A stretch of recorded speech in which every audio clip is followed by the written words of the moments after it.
Hmm.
Somebody's in there.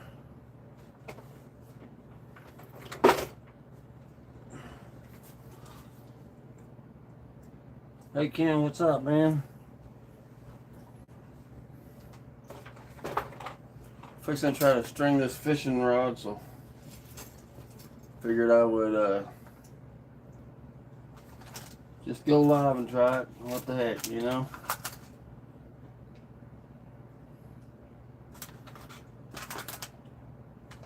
But of course I can't find my stuff that I'm wanting.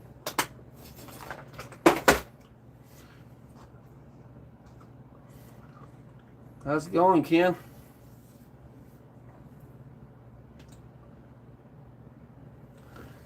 Just watching YouTube, planning my day fishing and hammocking for tomorrow. You're going fishing tomorrow? Where are you going fishing? What are you fishing for and what are you fishing with? This is, you've probably seen this on my lives, but this is my bait caster. This is a Lose Mock Smash. I've had it for a while now, and I still have yet to put any string on it. Hadn't even took the tags off. I'm a little bit intimidated by these, so that's why.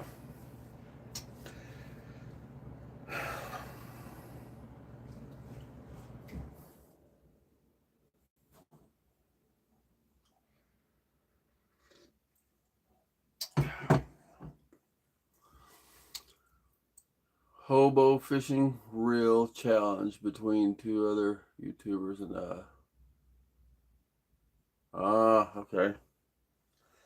I did a cooking catch with perch. Well, I think that's what you call sunfish, maybe. Here, everybody calls perch and bluegill different, and where I'm from, they're all the same. We call them perch and sun perch. Yeah, I think it's a nice one. It's just, like I say, it's intimidating. Didn't know what kind of string to put on it. Everybody's got a different opinion. I kind of like what do they call it? Not this. You know, the material line. That's what I had on my last one. Worked real good, but they say you're supposed to have a leader with it and all that stuff. I'm missing something. I can't think of what it is.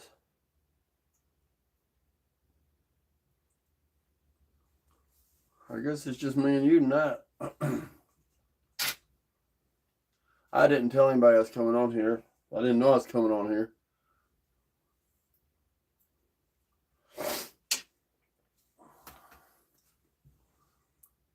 Braid. Oh yeah, yeah, braid. That's what it's called.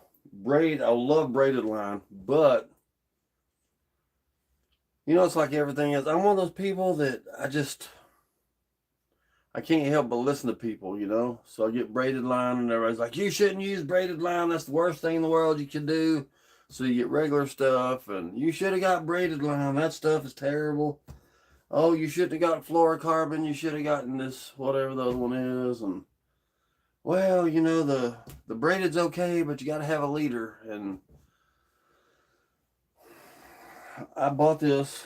I think I bought this to be a leader on something else, and just decided I'm just gonna go ahead and use it.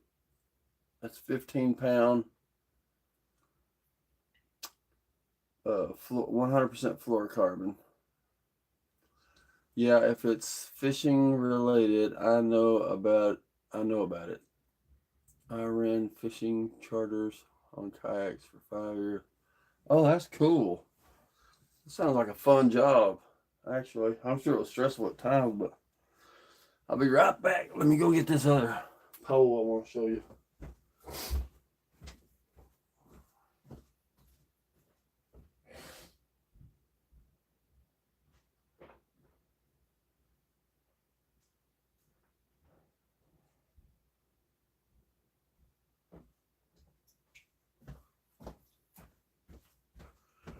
So last year,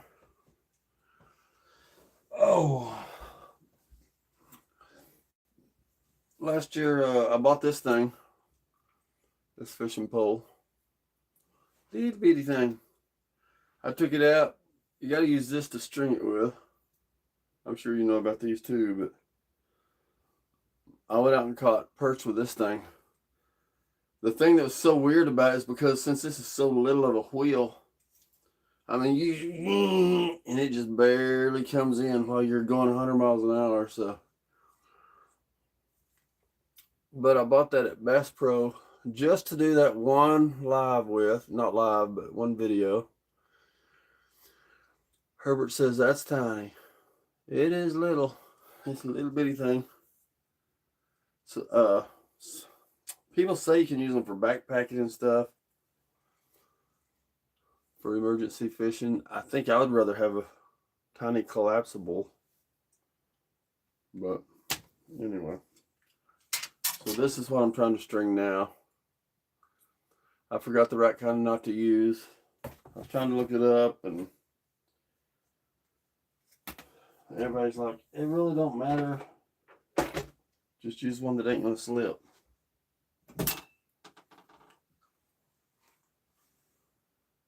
Those are fun to use just for giggles. Yep, just for giggles.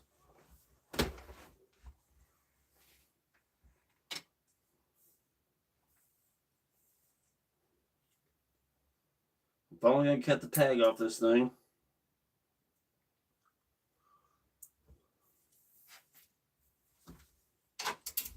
Oh.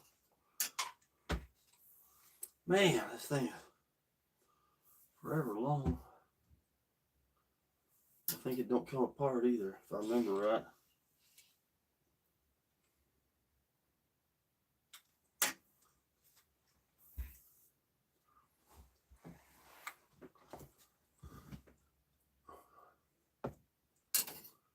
Hey Ken, got a question. I don't know if you can see it. Do you see the holes on that spool?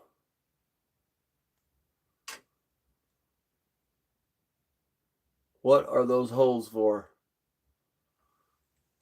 Do I need to use them for something when I'm stringing this or no? Or is that just to make it lighter?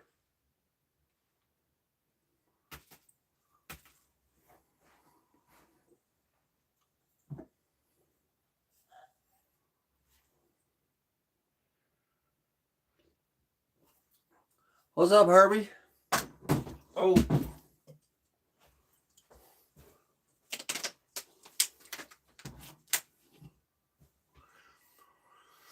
Oh.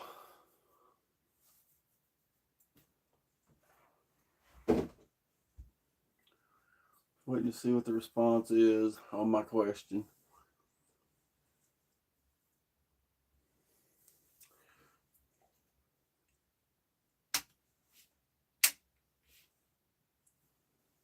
Guess I'm just gonna start, man. I don't know.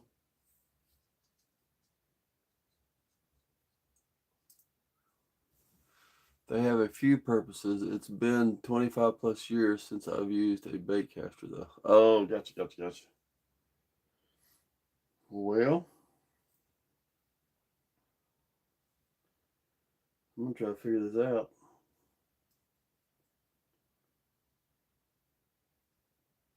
I had a bait caster before this one. I got real good at using it as far as casting it out and stuff.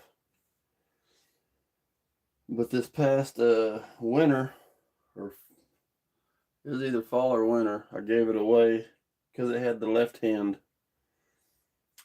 That's another thing. If you have a left-handed one, everybody's saying, "Oh, you should have got a right-handed one, or one that's right-handed, with the reel on the right hand." Whatever. If you get one that's on the right, oh no, you're not supposed to do that. And then I even had one guy tell me, when it's baitcaster, it's okay to have it on the right, but when it's open face, you need to have it on the left. And it's like, I'm finding out it's just like everything else. Everybody's got an opinion, and everybody thinks that their opinion is the right way. So I think you just got to find somebody you kind of respect and trust.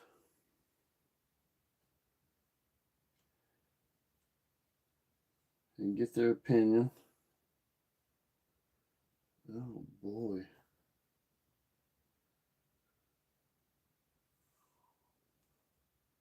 You do run and tie the string through one of the... Oh.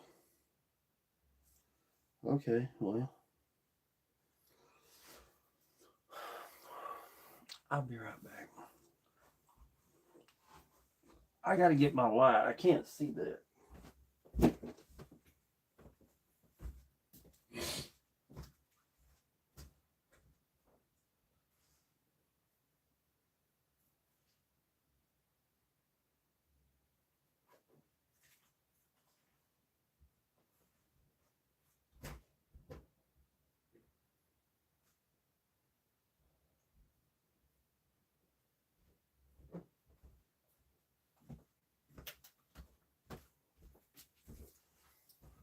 All right, here we are.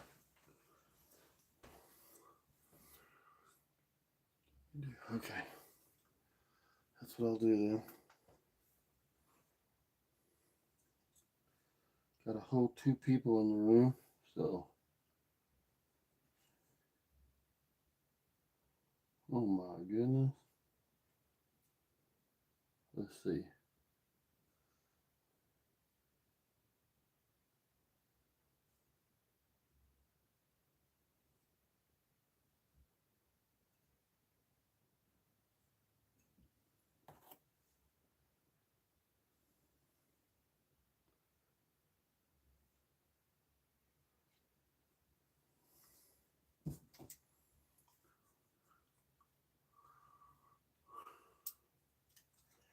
All right, so got it.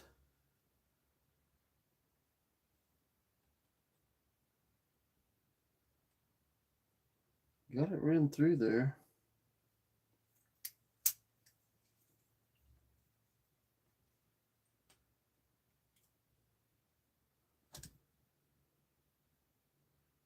Okay, there's that.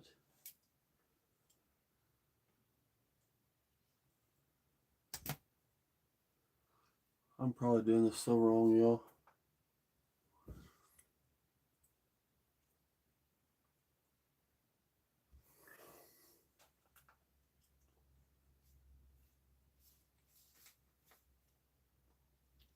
So I think I'm just gonna tie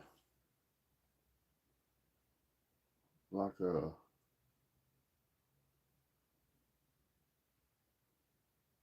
taut line. I think that's what it's called.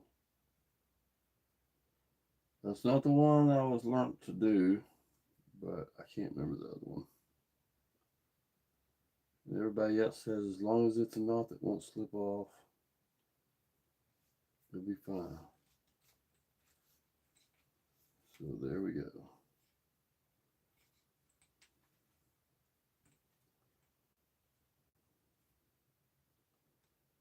Hope I'm doing this right. That's all I know, because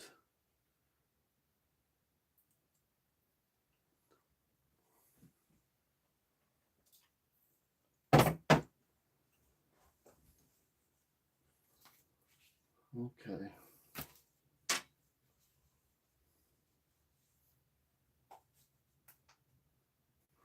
Ooh, now I really can't see.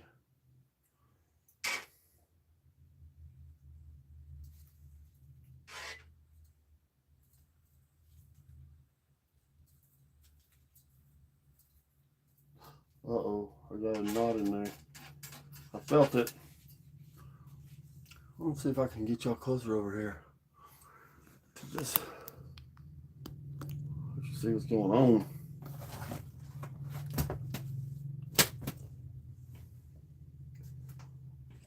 Hang on, let me see what Herb said here.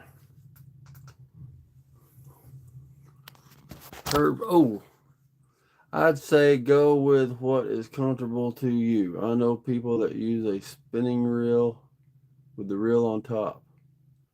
Guess what? Doesn't make the fish any different. That's true. True, true, true. But, you know, you always kind of wish people was happy with everything you're doing, but it ain't never going to happen. So I made a mess out of this already. Y'all see that?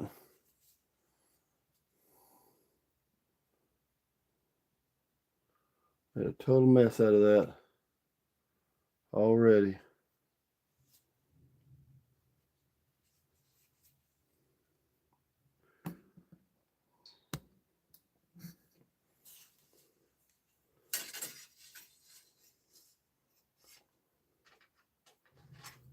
So, guess I'll start over.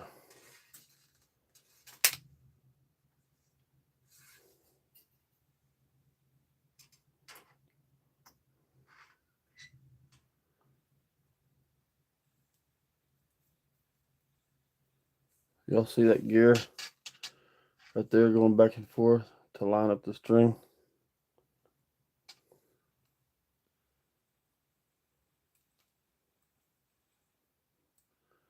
I know you're supposed to keep the string kind of tight as you're reeling it in. I don't think I like this string, man. It's getting all not knotted, but all twisted. Just coming off the spool. So what's up with that? I ain't gonna be able to keep reeling that in like that.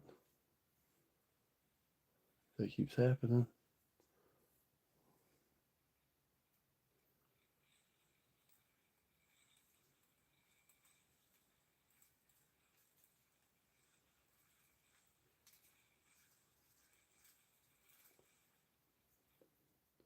You'll see how that's getting all twisty like that?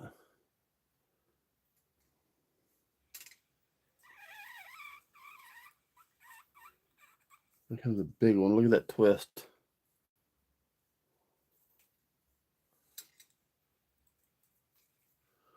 Man, I'm thinking now I should have went with braided. Unless this will end up reforming itself. This is terrible.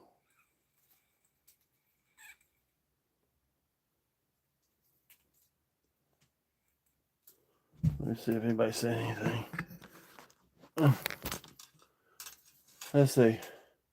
Got the first backlash out of the way. Oh man, yeah, for real. Let's see. It has line memory to the spool it's on from the store. Just keep tension on it as you reel it on the. Yeah, but when that little twisty thing gets to my fingers, it's. Yeah, I know what you're saying. I'm trying.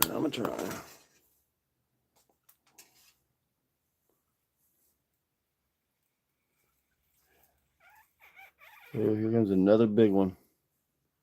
Look at that.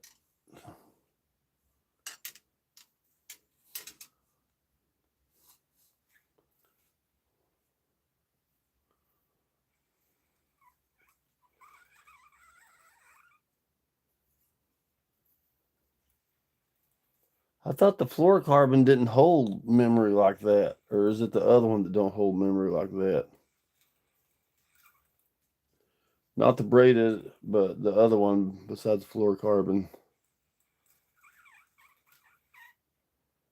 I think this one, if I would have put it on something where it could roll rather than come off like sideways, it would have done a lot gooder. I've never had one do this much, ever. I'm going to throw that thing. See if being further away it'll...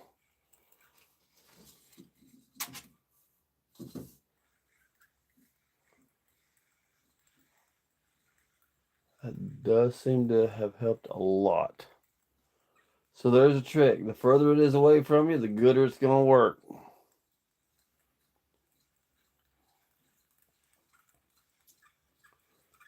Can't believe I'm actually doing this, y'all. I've been putting this off.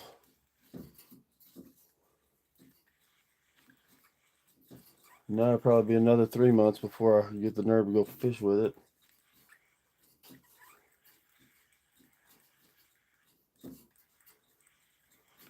My wheel landed on the wrong side. If it had landed on the other side, I think this would have been a lot gooder. Let's see. Herbert said, let's see. Ken says fluoro and mono will hold on. Yeah, mono. There's one of them that a few people said won't hold it and the other one will, but I think you're right. I think they both do. Herbert says just don't let the line kink. Yeah, that's what I'm trying to avoid.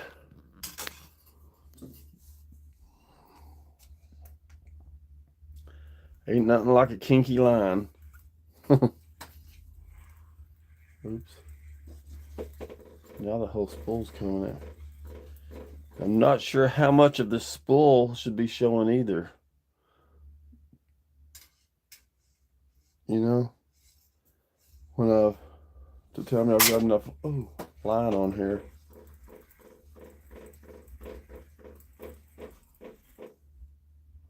I would think that's probably about good. What do y'all think?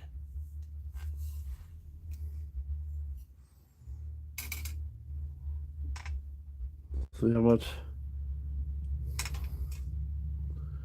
right there.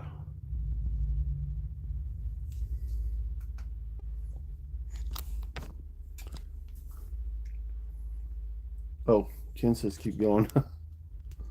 Okay.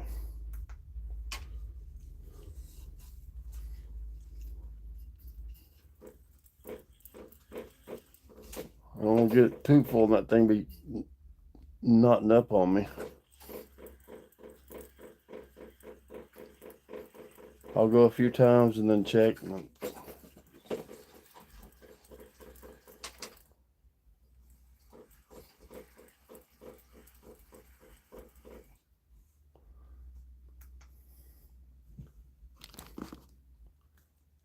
Keep going. Still. I'll let you see it. There it is.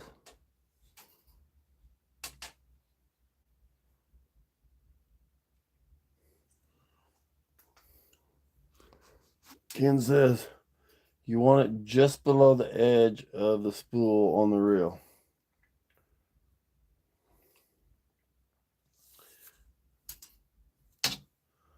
Okay, well, I'll tell you what's weird. Yeah, you have plenty of room. Here's the problem I'm running into, and let me turn this a different direction because the spool on this side of the spool ain't near as much showing as there is on this side of the spool. So let me show you. Try to show you.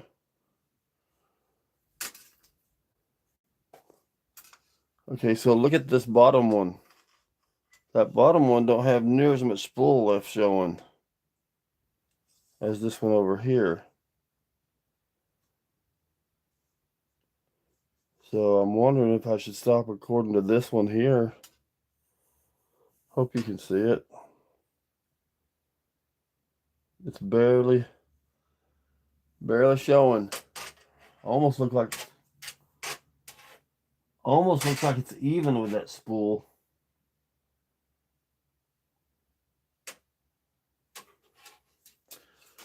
I hope you can see it.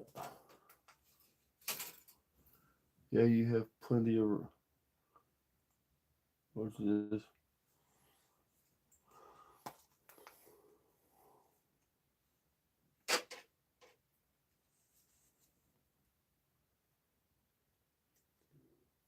It also seems to have bunched up. The string seems to bunched up more over here than over here too.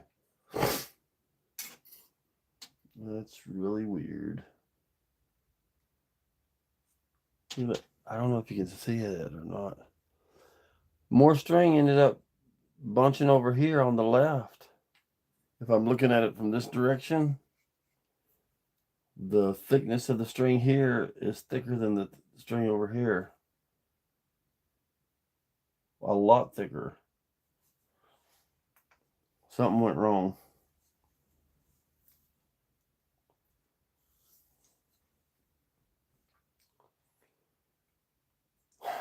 I don't know what to do. I knew this wasn't real smooth.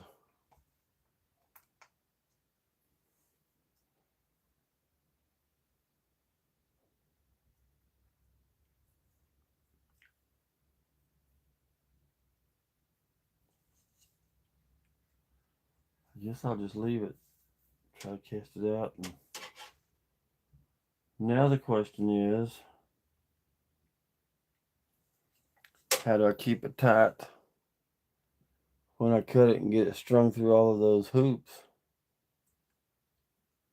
without it just right there? If I recall, it levels out with a few good casts. Ken says Herbert is right. It will fix itself after a few casts. Nancy Drew says probably uneven the way you had tension while spooling the line. It will work it out. Okay. Okay. I gotta tie something on the end of this thing to keep, so it'll keep tension, I suppose.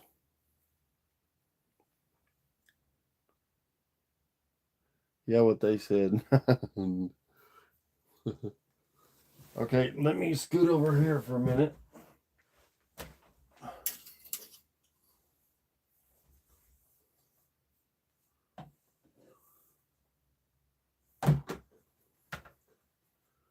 This is a mess, y'all. For real. Let me get enough string here.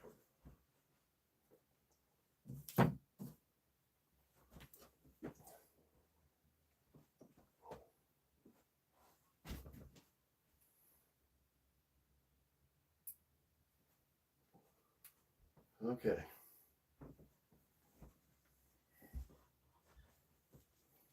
Okay.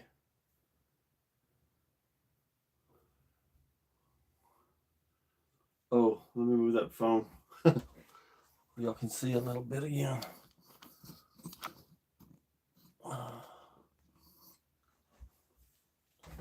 You'll be able to see a lot, but I'm trying to keep tension on it while I'm running it through these things here.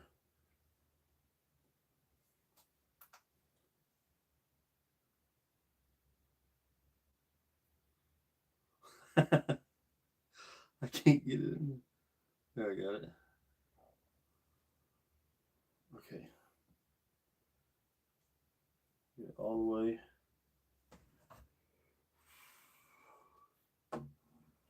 Hold tension on it.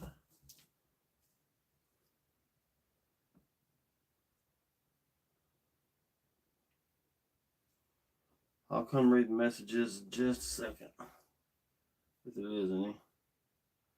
I didn't announce this live or anything. I just pushed the button. Figured might as well see if anybody's out there. Bored or lonely.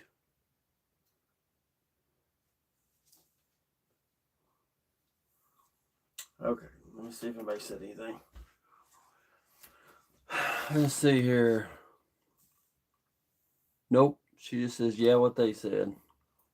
Got 4 people in here. Got 4 likes. We're doing good. Let me get me a drink of coffee. So what do I put on the end of this? I don't want to do, I'm probably wanting to do jigs. So should I just tie a jig hook on, or should I put, you're not supposed to use oh man. I promise you I'm not this swivel. Can you use a swivel with jigs, or you shouldn't use a swivel with jigs, or because I could just put a swivel on it, but I don't want to have to like constantly take one off, put one on. Actually, I think I might do. I don't want a jig on here. I think I want to use something bigger on here, like a frog or something. So would a swivel be good for that?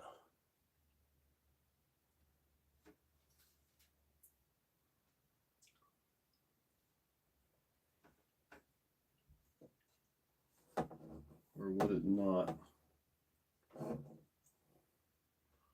Okay, I'll just have to move again. This pole is so long.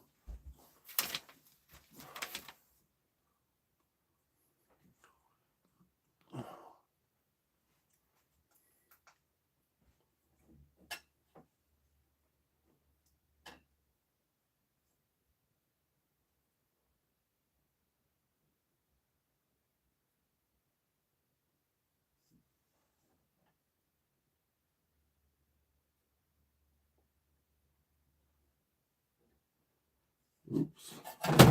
Oh boy. I just spilled my coffee everywhere. Oh boy. I'll be right back. Doggone it.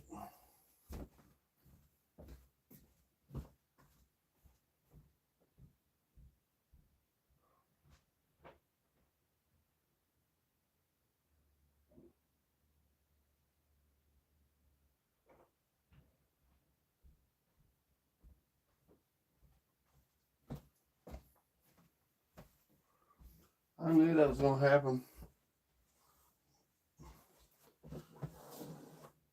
So why did you leave it up there, Randy?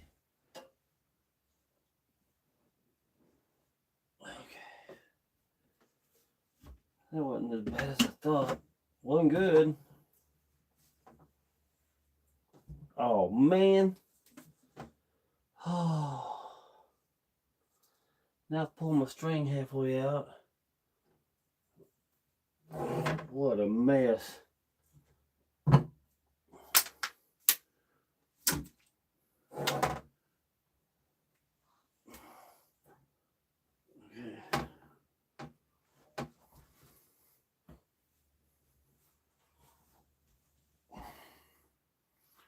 Okay, hey y'all. Either a lure or jig head on it.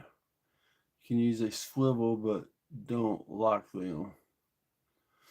I like the swivels if I'm using bigger stuff, because it lets me change constantly if I want to. But I don't know if it scares the fish. Herbert says swivel always tends to affect the action of the lure. So I tie one on and hope for the best. Yeah. See, and I kind of feel that way, but I also feel the opposite sometimes. Sometimes it seems like if I tie the lure directly on, the string will force it to swim different. Whereas if it's on a swivel, the swivel will move by itself and let the lure do what it's supposed to do. But I mean, I hardly ever fish. The only real fishing I've ever done was like for catfish, where you just throw it in the water and sit there and wait. And I still don't have y'all down here watching, so sorry about that.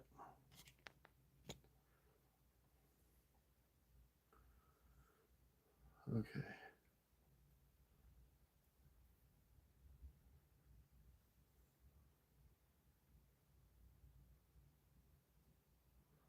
Now, there's a lot of eyelids on this thing. Let's see here. 1, 2, 3, 4, 5, 6, 7, 8, 9, 10 of them. There's 10 of these things, man. And they're really close together. Okay, so I got it.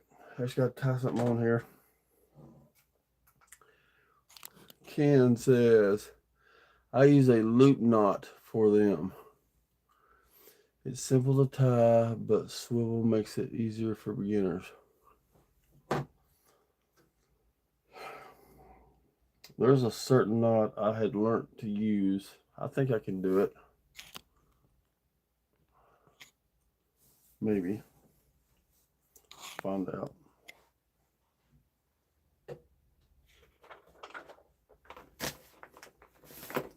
So here's my tackle stuff. Uh-oh. Oh, man. Sorry. Oh. I'm struggling, man. There we go. Okay, so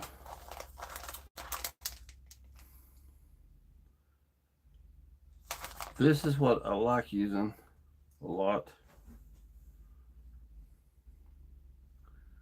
But I've never caught anything with it. I just like it because it don't get tangled in the weeds.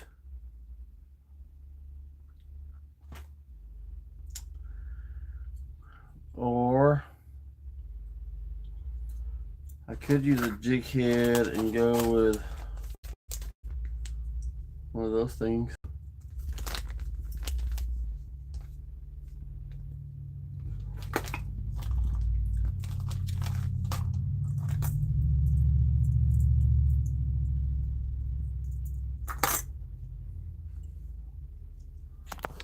What do y'all think?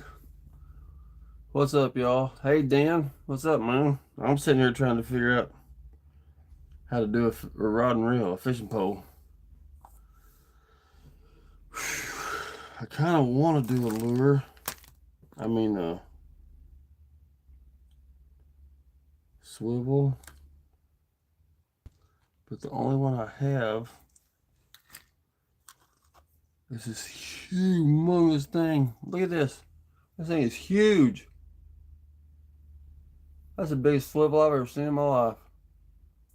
You could use that for a repelling hook.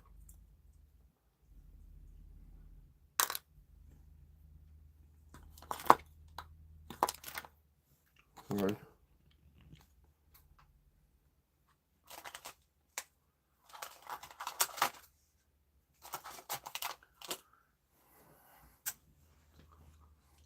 So should I go with a bigger worm like this? Or should I go with this frog? I tell you what I've always had luck with. Always, more than anything, and that's these rooster tail things. Seems like I've always had best luck for them, but they work better on the open face. They're not heavy enough really for the bait caster.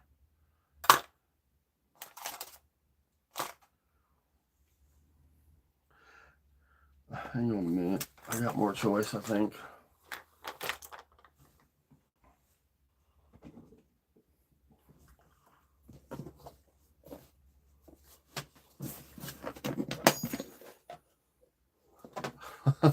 I definitely got me some Byron baits in here. Look, here's some big ones. Look at these things, man. I don't know what these are supposed to catch, but look at that.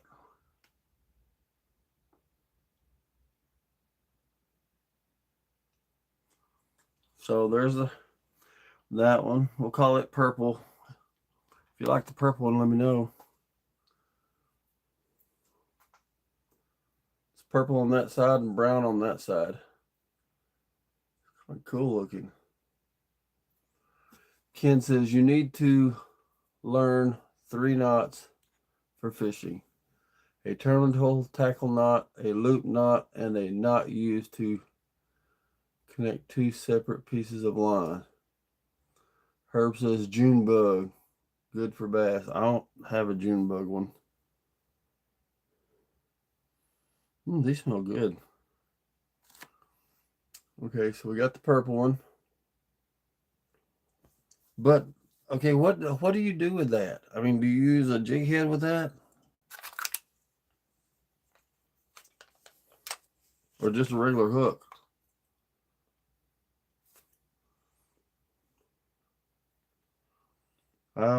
See, I don't.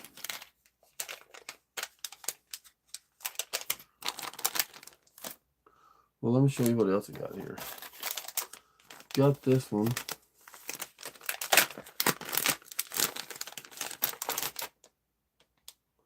This one looks kind of like a crawdad thing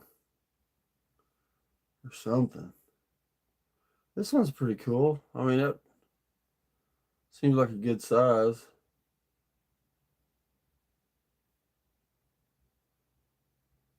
Yes, a jig head or a specific hook with a slip weight. Okay.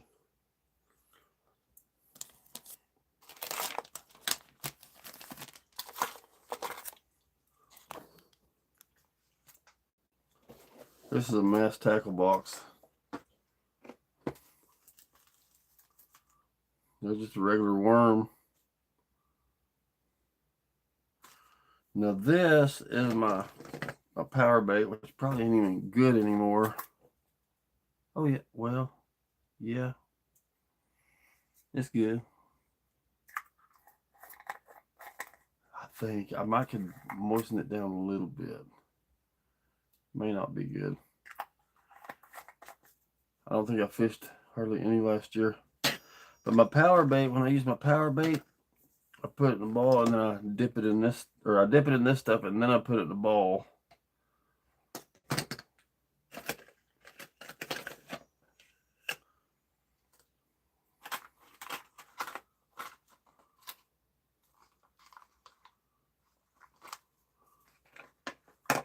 Okay, here's one of these right here. What about that, y'all? I mean, that's pretty good. That'd be pretty heavy for a Baitcaster. Do y'all like this one? Yes or no? I kind of like it.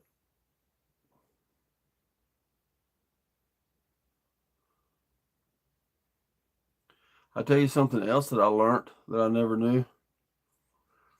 I always thought on these things that the hooks were supposed to point down. I didn't know they were supposed to point up. So y'all can let me know what you think. I could use this head with this purple one,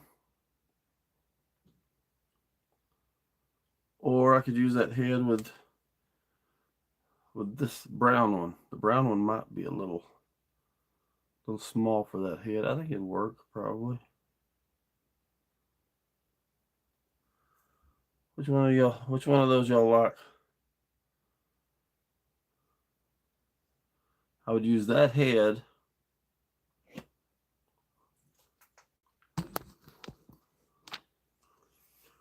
That's more of a jigging bait. Oh. But this one, are you talking about this one? And I don't know, what do you mean by jigging bait? Like, I thought that was called jerk bait. That's jerk bait, right? That jig head is supposed to be used with a minnow style soft plastic. I mean, do fish really know? I'm kidding. Well,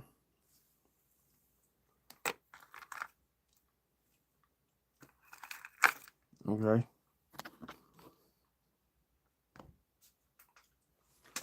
Let me see here.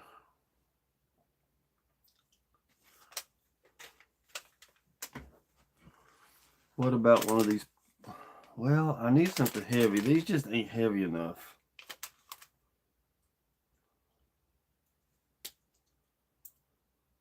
I don't know.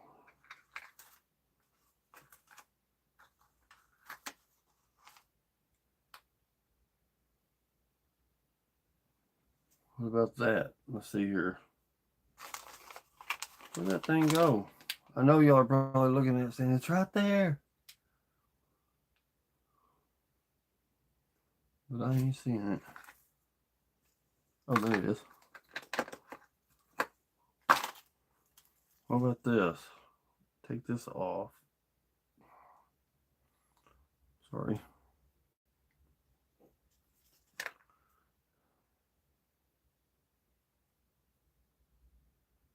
Yeah.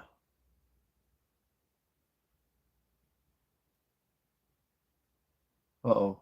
Let's see. Am I doing that right? I think I am. How about that? Yeah. Huh?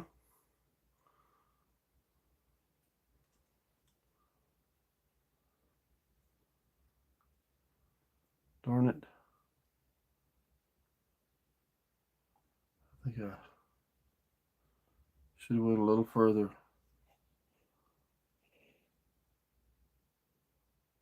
There we go. See if that works.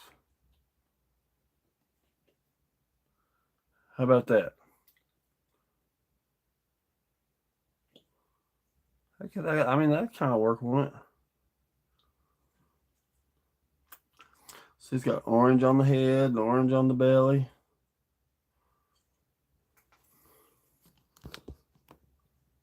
Yes, that will work.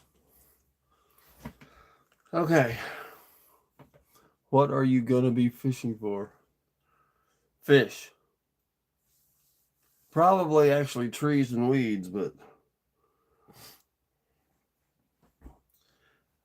I really don't care. Randy, I'm going to send you an email from my Outdoors 2018 account with some info. Alrighty, sounds good, Kim. Appreciate that. Now the question is, swivel or just no swivel? Got 8 people in here. I'm going to see if I can find some swivels, y'all.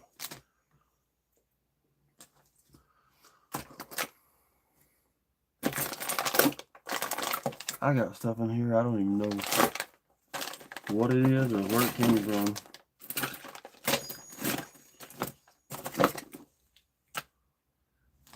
It looks like I'm not going to have swivels.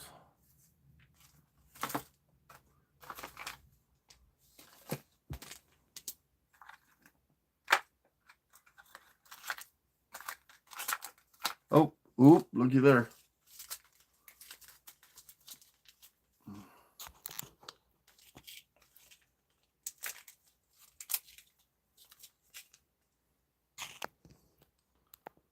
Watch this, y'all. I'm really not trying to be professional. I just like to catch a fish every now and then, you know?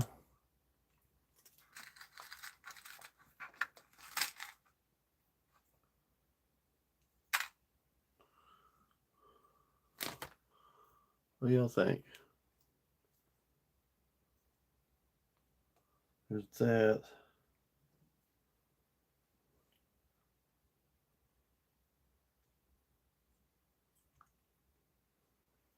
Let me know what you think.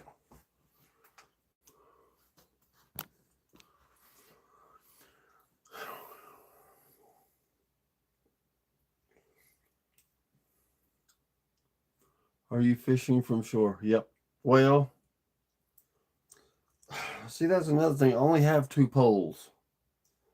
I got a kayak, I got the shore, and I got a flat bottom boat. And I would like to just, whether I'm on shore or in the boat or in the kayak. Just use the same stuff, you know. I ain't one of those people that's going to be able to have 30 poles sitting in the... I have 2 poles. One of them's real light for like crappie and stuff like that. And then I'm going to have this one for heavier fish. And that's it. Like I say, I'm not trying to be professional. I'm one of those type people that's like, I just want to have a little bit of fun, catch a fish every now and then.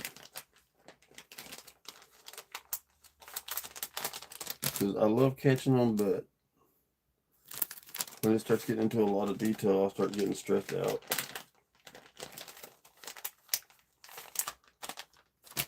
Because the detail never works for me.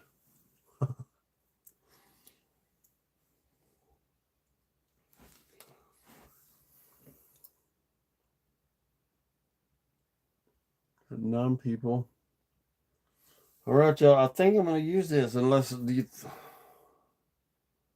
I don't want to have to constantly see how the eye on the jig head is on the top. Yes. That is usually for vertical fishing, I think. What do you mean? What do you mean by that? Vertical fishing.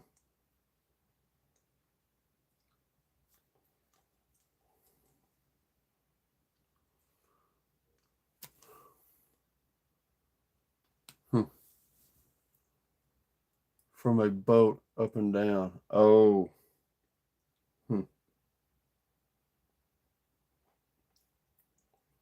Well, I guess if I put if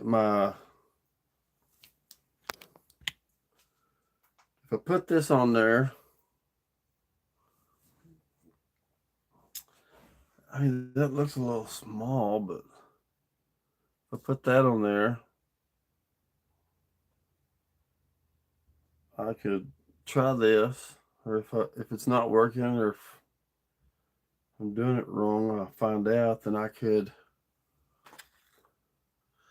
take it off of there and then add this thing on and fish in the weeds or something. I love fishing with this just because I've never gotten tangled, but I ain't never caught nothing with it either, so.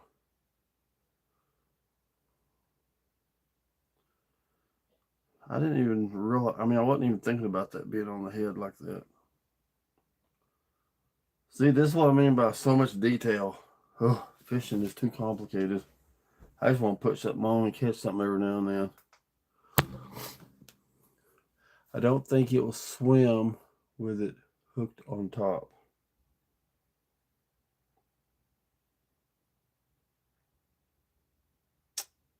So you're thinking it's supposed to be going like this.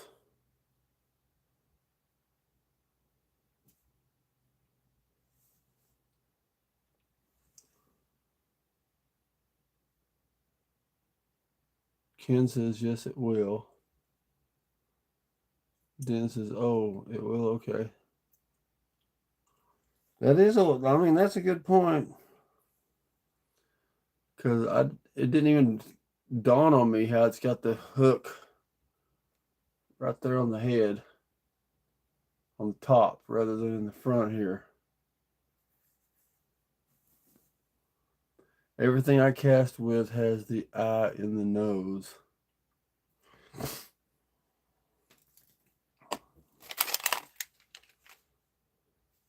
Yeah, that's how these are. It's like they're underneath instead of on top.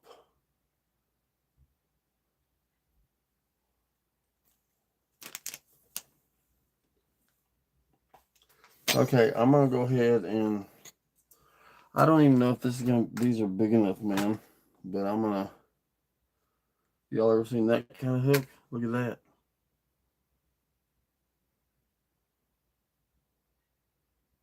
Ain't that tiny?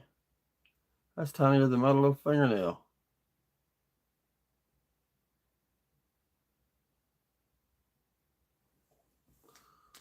That's for trout fishing. At least that's what I was told.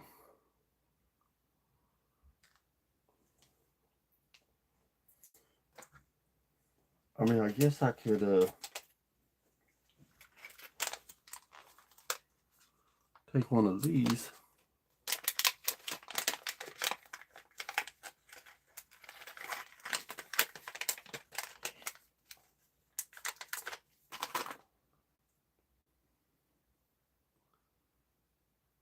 Okay, see, now this one it is. Even the hook's different because the hook is underneath instead of, wait.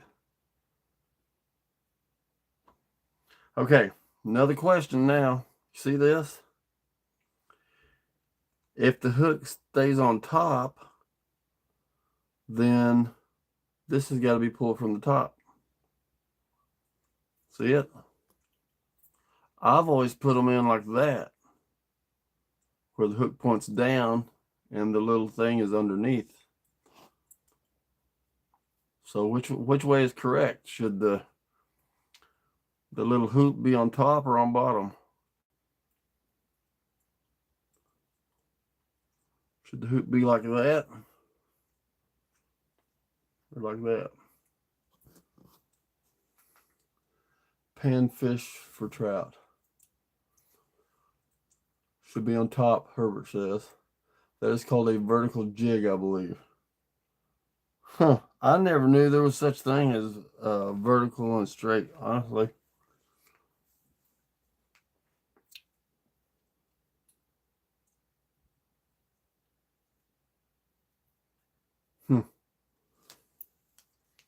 Well, so either way I go, it's going to be the same thing. Let's set up then.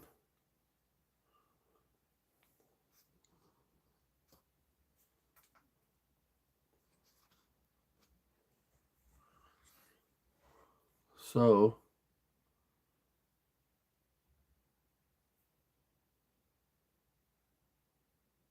I don't know which is, oh, that's a crawdad.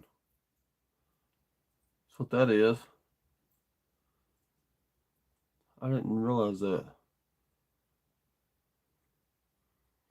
So, crawdad, that's the top of the crawdad. I think it needs to go more than that. Let's see here.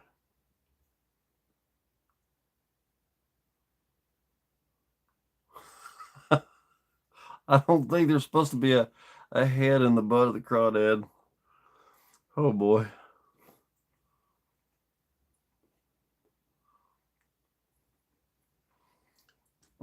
This is why I don't fish, y'all. It's probably why I don't ever catch nothing. They're like, what kind of creature is that swimming through here? If you go on bottom, the bait will flip in the water.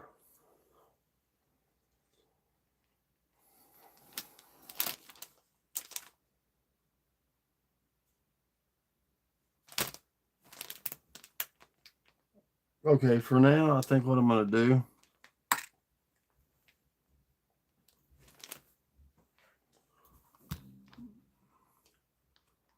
if y'all can give me a thumbs up, I'd appreciate it. They're right.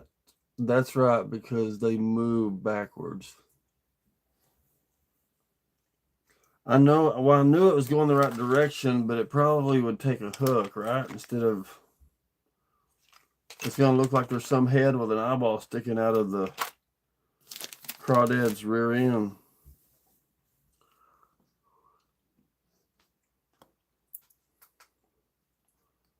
I think, unless I'm thinking wrong.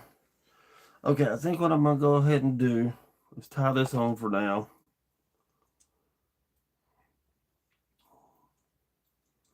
And I'll figure out the bait stuff later. This will at least get me started.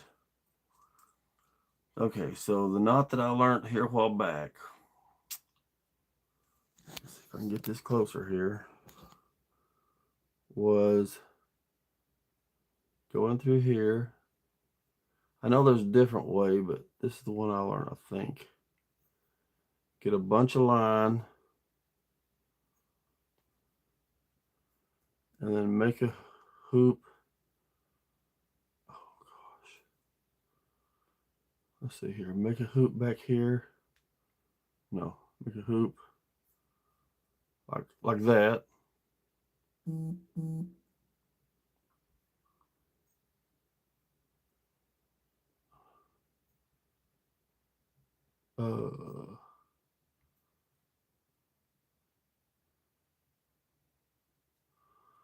think what I'm going to do.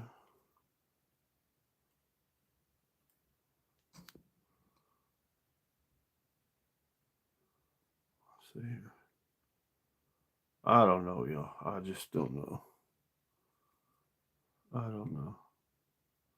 I'm going to run it through there again. I'm going to make it the best fisherman knot in the world here. And I'm going to circle it through here. 1, 2, 3 times.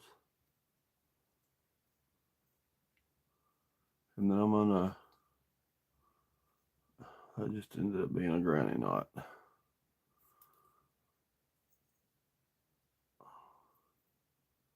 So I'm going to bring it back through here. Hey, y'all quit yelling. Doing the best I can. I can hear y'all griping. Don't do it. That's not how you tie the knot. And then, but, okay. Bring that through here. Now,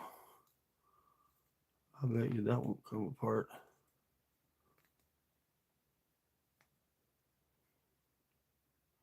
That's pretty good. I think.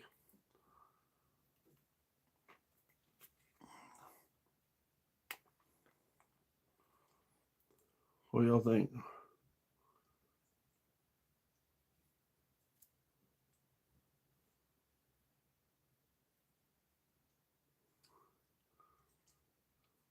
Might ought to get a couple more wraps. Just for extra protection.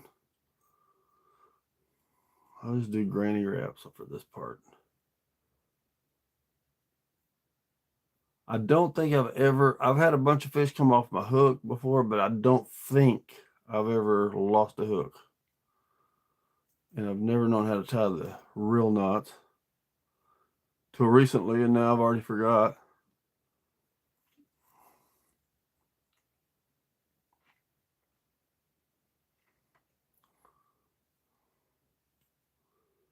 I think that's going to work. I think that's going to work.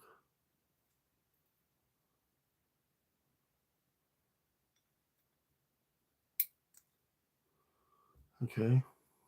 Let me read comments here, if there is any. Shrimp, not strip. It's passing a strip through its.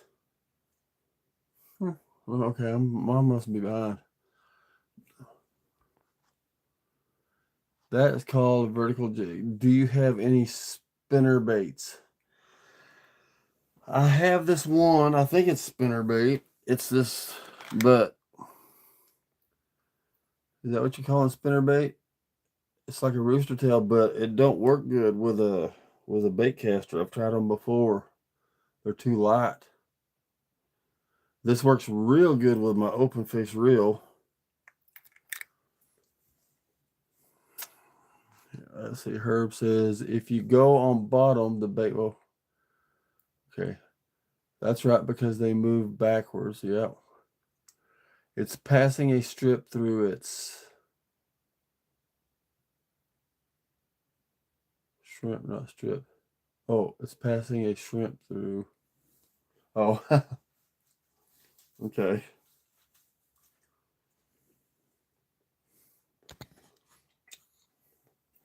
Well, I got that on. I don't know if it's right, but I got it on. Now, I'm going to stick this bait on. That thing's heavy.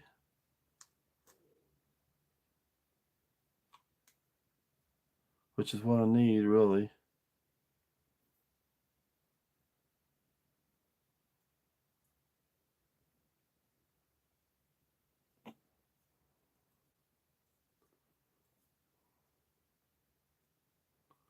Okay.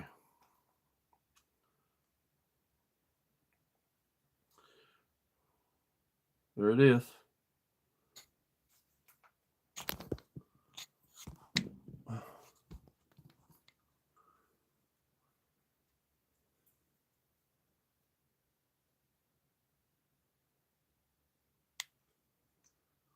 Now let me see if I can get it reeled up into the rod without there being a lot of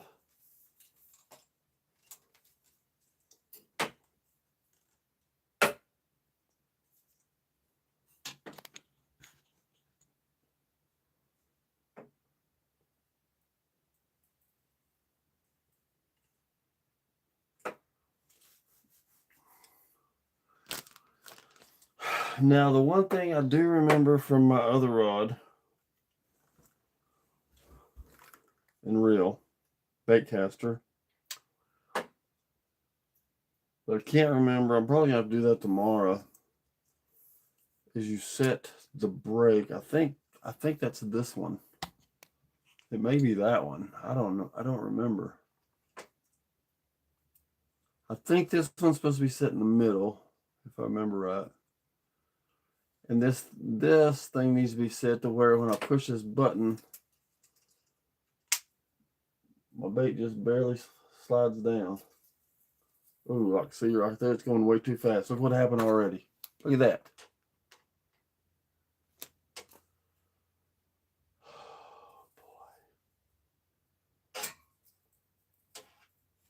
Oh boy.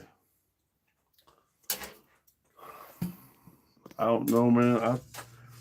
I may just give up fishing altogether.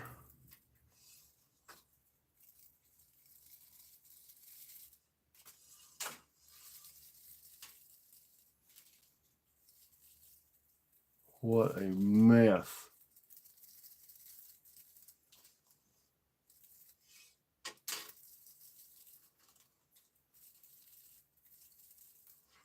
I'm holding pressure on it so it won't keep getting worse.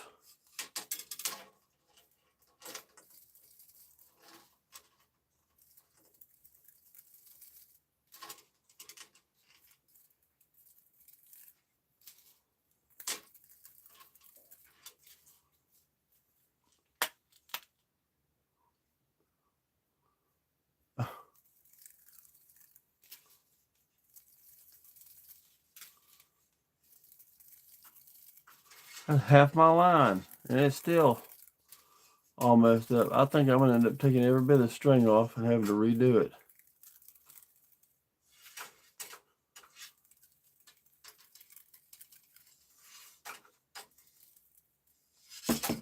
It's like it don't matter what I do.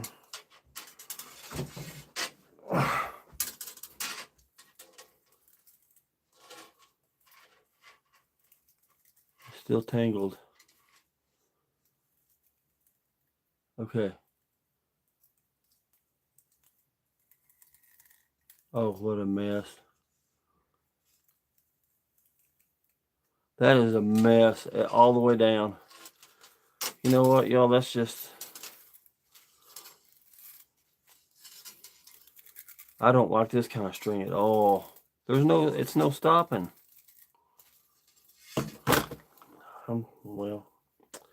I'm just going to restring it with something different because that's just crazy. That's ridiculous. Look at that mess.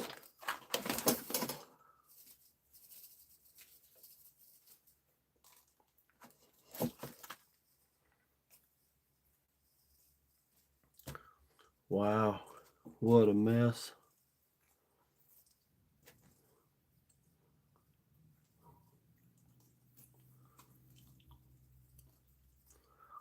Well, my advice is don't buy fluorocarbon string for this thing.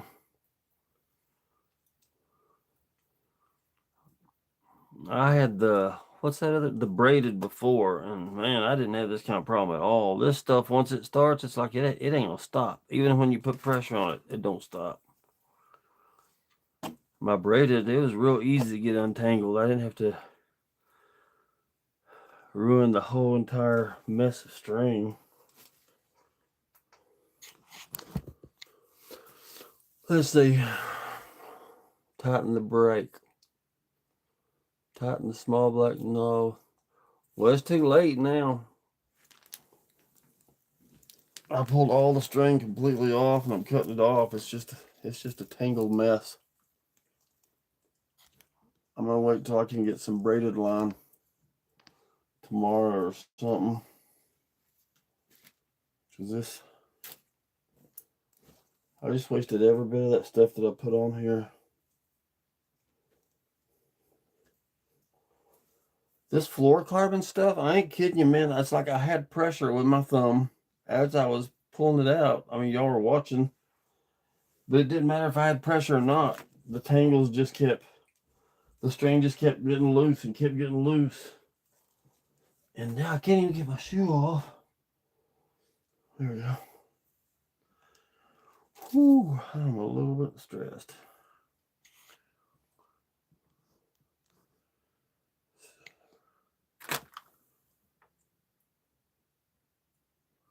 Yeah, I know that about the brake.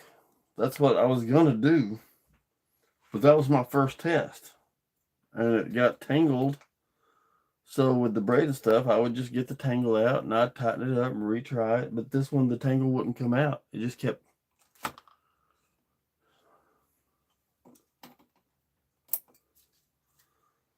So all of that work for absolutely nothing.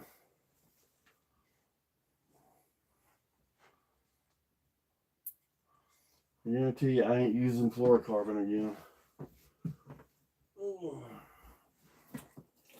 I'll throw that stuff in the trash before I'll use it. At least on this rod and reel. That was terrible.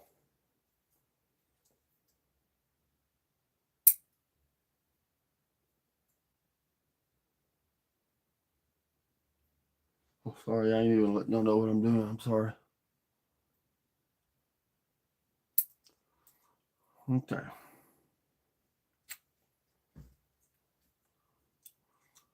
Put that in there.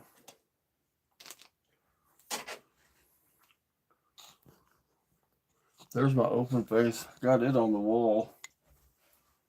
But I think I'm going to take it off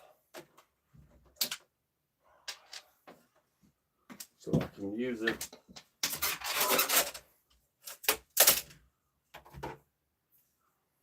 This one does a lot better on the wall than it does in my hand.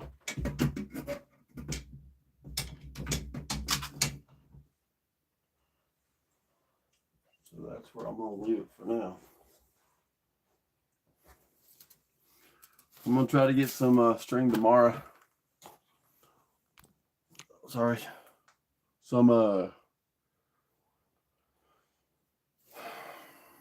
braided line. Or I just may not fish this year. For real. It stresses me out so bad. I'm sweating.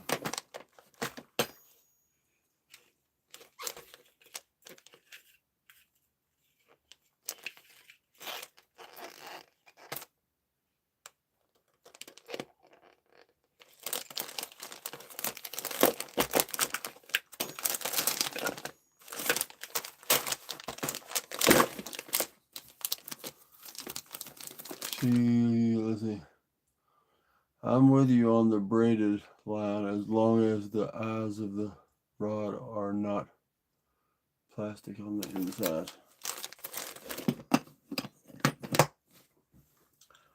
I'm not sure what they are. I don't think they are. Maybe they are. I don't know.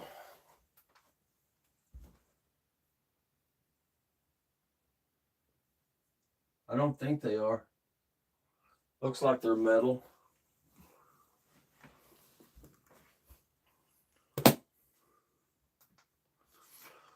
Well, I'm sorry I wasted everybody's time with that. Everybody's giving me advice and I just messed the whole thing up. I may just need to stick with catfishing, you know. Zebco 33 and worms. fishing on the bottom or something. But like I say, I had my bait caster last year, or the year before, whenever it was.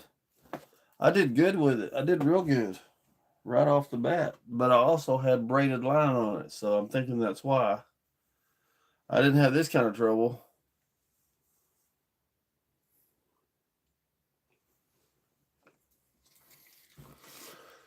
So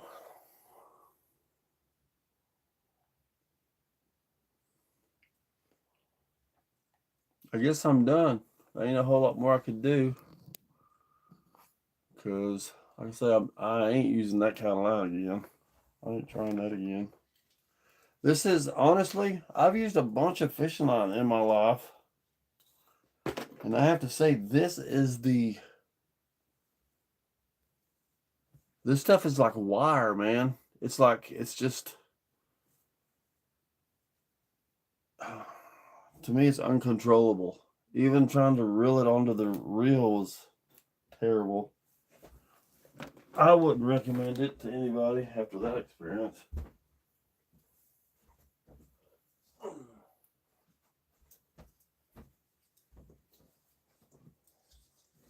That's what it was.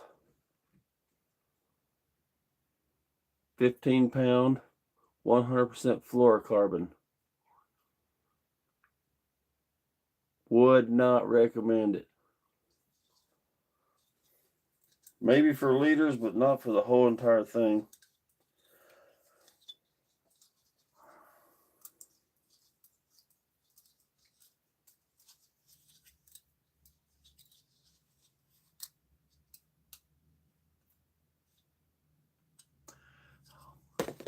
All right, let's see here. Herbert Outdoors is correct on the setup.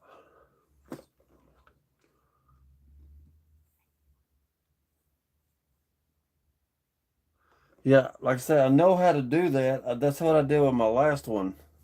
You set the brake to where you can push the button and it just slowly goes down and touches the ground and doesn't cause the backlash. And I had my one doing that, and that's what I was fixing to do here. But I guess what I should have done is set the brake way, way tight first. I was trying to test where it was and what I needed to do. And I wasn't holding pressure on the back. So, I'm sure it's my fault, but the only experience I've ever had with a baitcaster was with braided line. And to try it with that, and then to try it with this. I know there's a lot of people that like fluorocarbon. I just, for the life of me, can't figure out why. After that experience.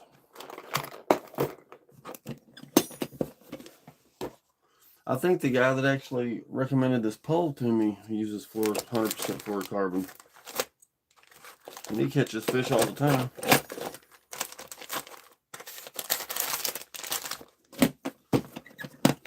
Hey, Mission, you missed it. Sorry. I got that thing strung, completely strung. And was going to try to adjust it, and there it is. So I'm going to go with braided line. That's what we're sitting here discussing. That line is 100% fluorocarbon.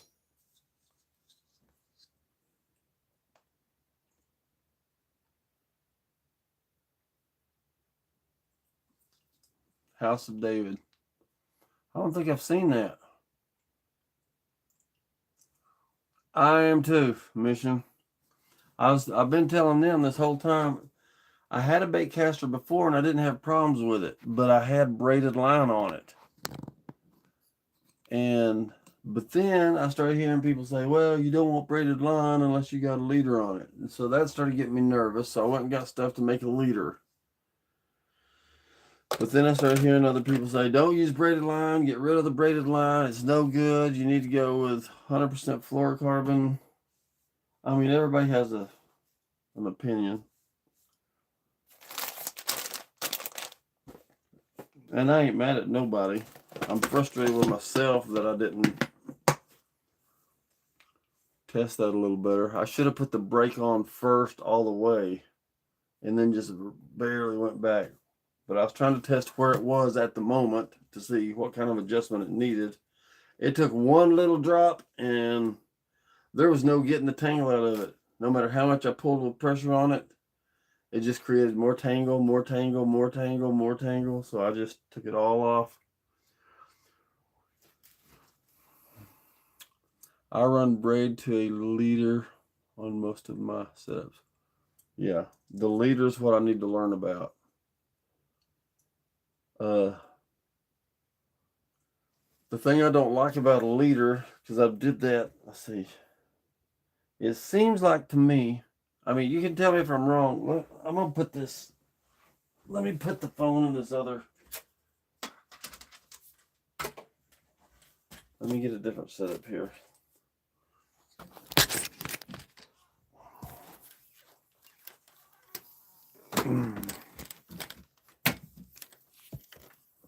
Sorry. Come on, man.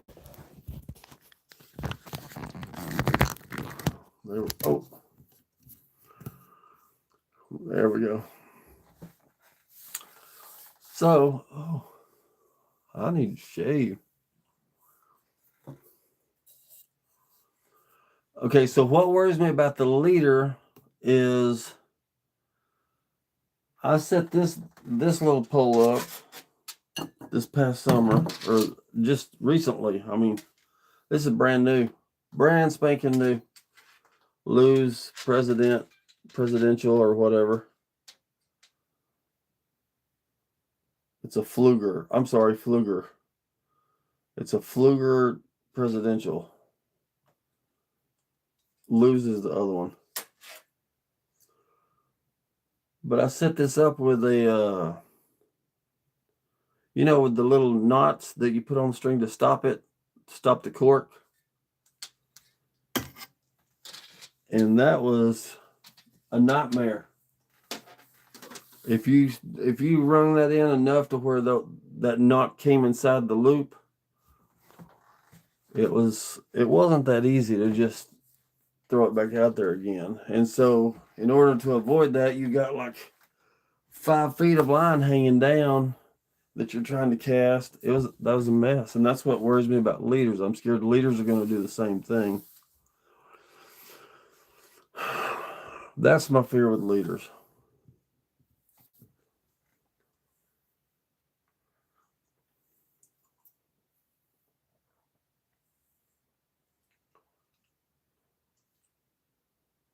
I can show you some stuff if I get a chance.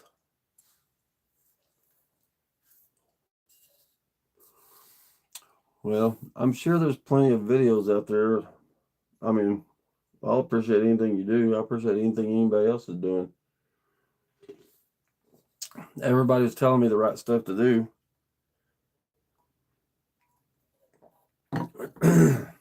I get in too big of a hurry for one thing.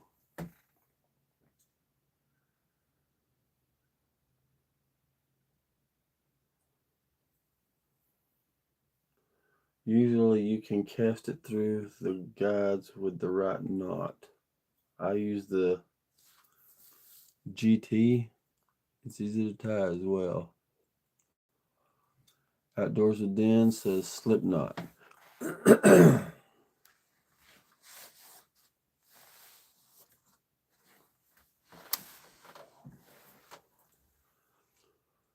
So, y'all tell me this. Let me get this back out.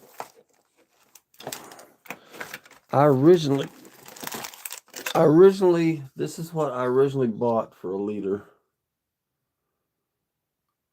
I mean, is that good, you think, for a leader? Or no? And then some people are saying just use this for everything. Justin says, yep, that'll work. Mission says that's just fine for 20-pound braid and up. What pound braid do y'all recommend?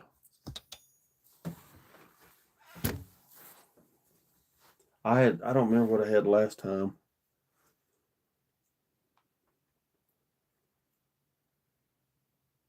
What pound braid do y'all think I should use with Missions has 30? With your bait casters?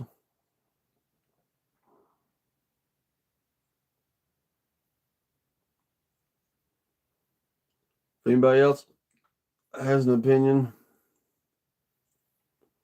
Herbert says he uses 30.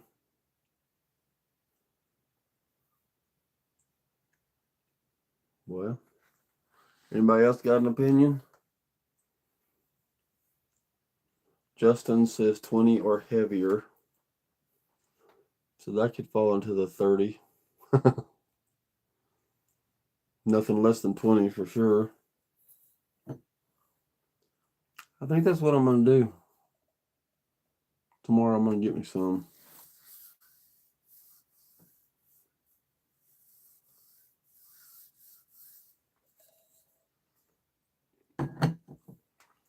Justin H. Justin, are you subscribed? Because your name looks really familiar. Justin. Okay. Herbert says, but I mainly use spinning reels. I've said this a million times. People probably get tired of hearing it. Oh, Justin says, I hate ticks. Well,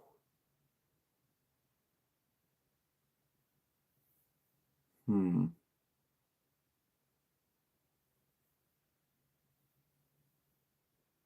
know. They're trying to give me a hint who they are. There's so many people on here with fake names. It's hard to tell.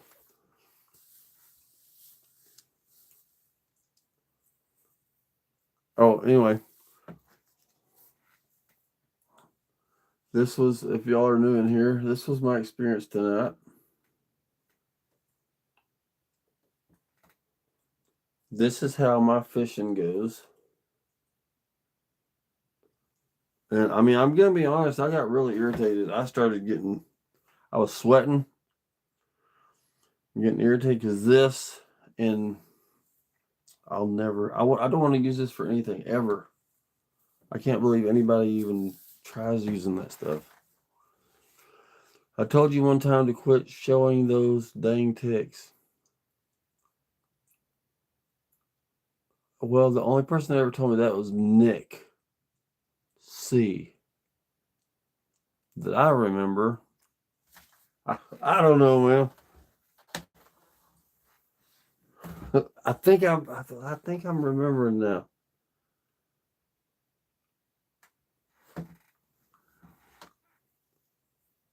Middle Tennessee. How far are you from Nashville? What do you catch with a bait caster besides bass? I catch trees. Trees and weeds, that's what I catch. I mean, I don't think I've ever, now that you've asked that question, I don't think I've ever caught a single fish on my bait caster.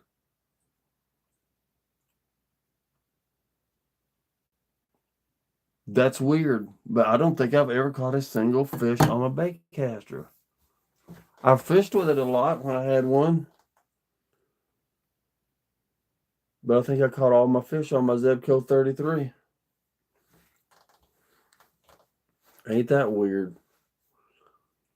40 miles from Nashville. My son may be moving to Nashville, and I was thinking about moving to possibly, what do they call it? Uh, Memphis West or something, Arkansas. Then I use them for saltwater, catfish, and carp occasionally in addition to bass.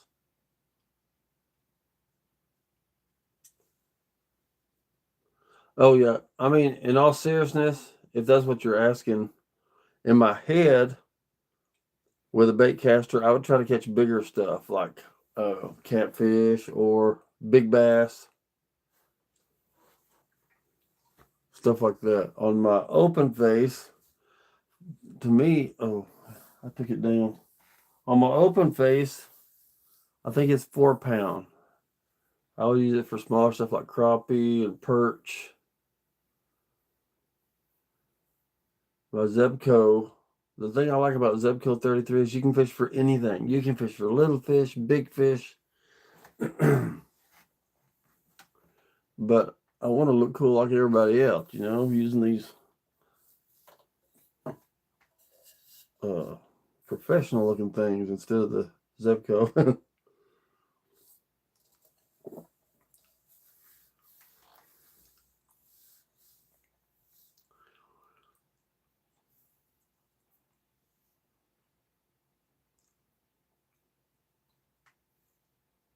Justin, I'm still trying to remember.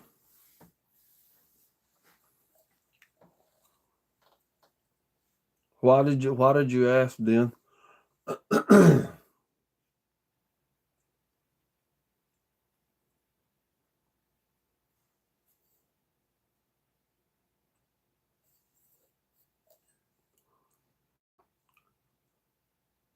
This was a random live, y'all, so I really didn't expect to meet people to show up anyway. I mean, I don't ever a bunch of people, but I expected probably 2 or 3 the whole time.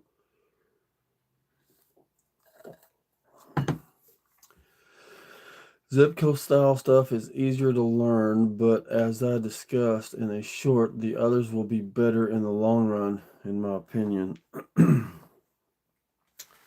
See, what I kind of think maybe is if someone is really into fishing and that's what they want to do for a sport,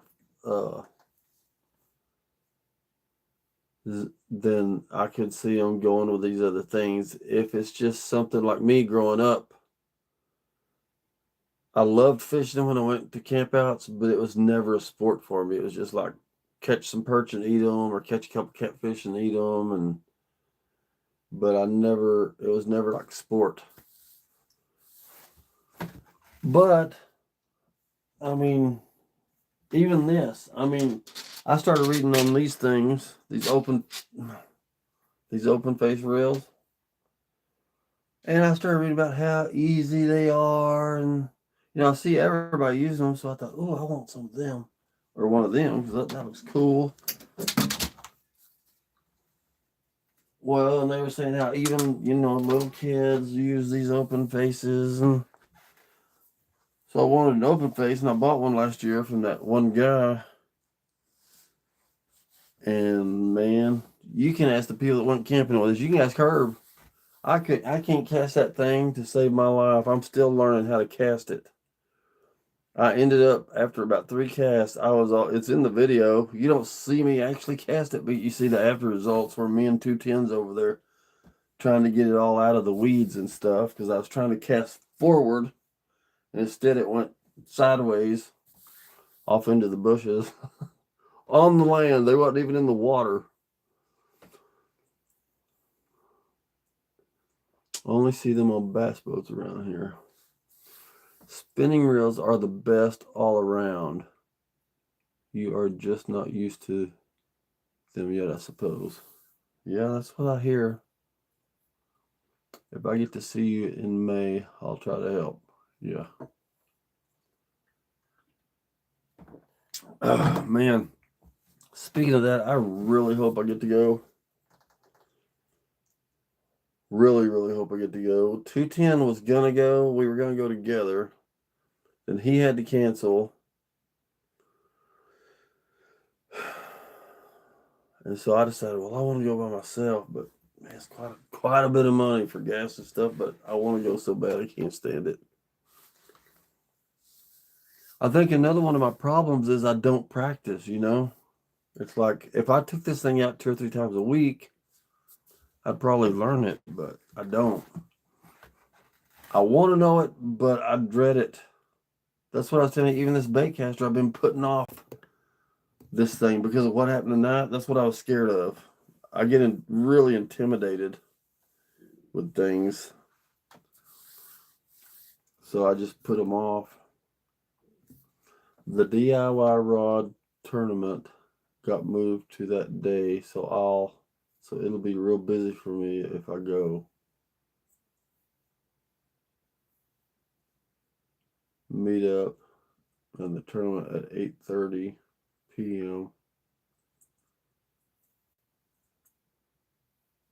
Yeah, that's what I need to do. Tie a nut onto it and just practice casting. There's there's so many times I got that thing reeled in. I'd get it ready to cast, and when I'd go to cast, it would just like flop on the end and wrap around the tip because I forgot to flip the the thing on it. Anyway, man, Mission, you gotta go, bro. I mean, I hope I get to go, but I was hoping Herb would get to go to it, but he ain't gonna get to go. 210 ain't gonna get to go.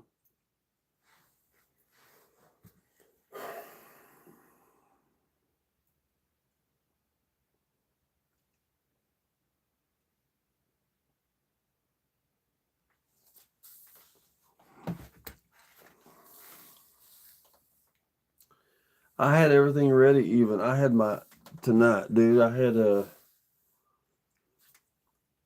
had my lure on there. I was ready to use everything.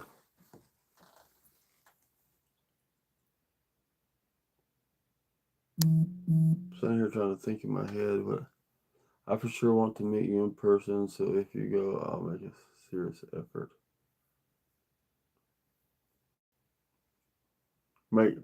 Make a real serious effort. I mean, if nothing else, I hope you can, but if nothing else, maybe just meet you at your church or something. We can go out and have lunch before I head home or something like that. I did get more time off work, so if I go, I got a little bit more time where I could, you know.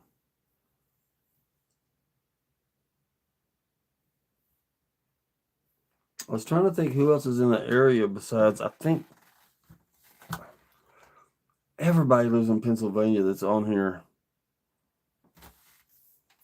But that don't mean they'll go to it.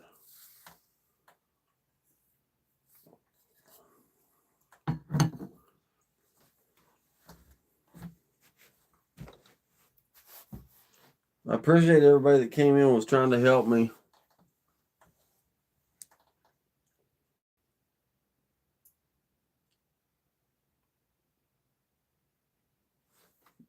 I did get frustrated, man. Fishing just is not my thing. Minnesota Mike, I know he's a big ton. Yeah, I need to ask him. He's in yeah, I need to ask him if he plans on going. I think he's been asked and he was like, I think he said no. But I could be wrong. Yeah, I need to ask him. And I know I asked her. I think I asked Mike. Anyway, I'll ask him and see. If not, I still plan to go, but that's like a 17-hour drive, I think. And that's without stopping and stuff, probably.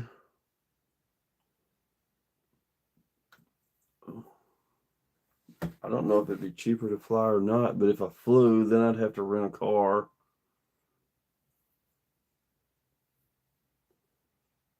Yeah, it's tough, but I can do it as long as my truck makes it.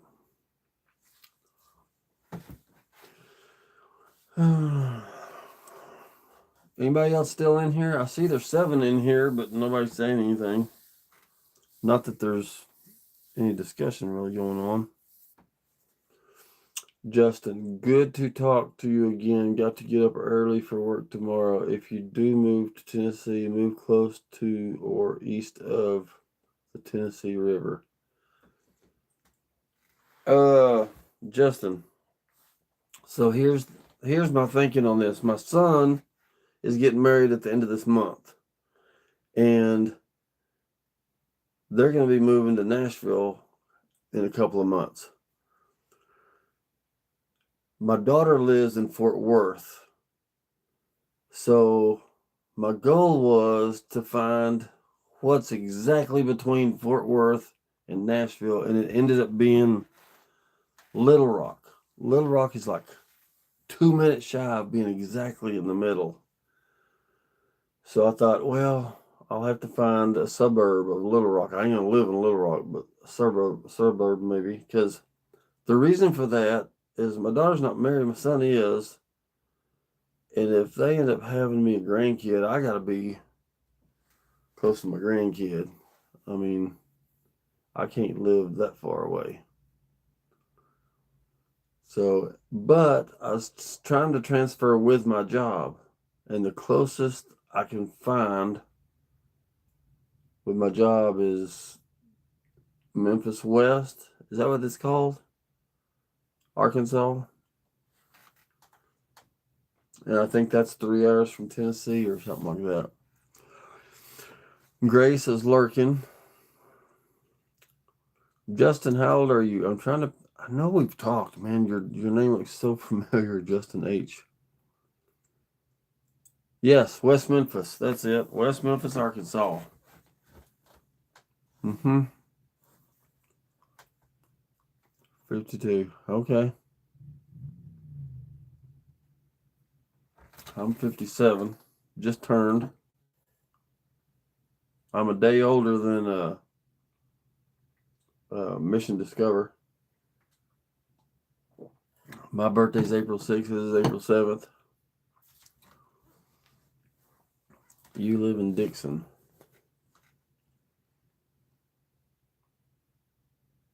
Dixon, Tennessee. What's it like around there? Y'all got any mountains and hills, or is it kind of flat? Y'all get lots of cold and snow, or? I've been through Tennessee one time in my whole entire life, and it's when I was headed to Kentucky, rolling hills. It's kind of what we got here. Well, we don't really have rolling hills. We just have big hills. Bigger than rolling hills, I think. And I tell you what, when I went through Tennessee, I remember Dolly Parton singing a song years ago on a movie, Patchwork Quilt of Colors, talking about the mountains, the Rocky Mountains or something in Tennessee.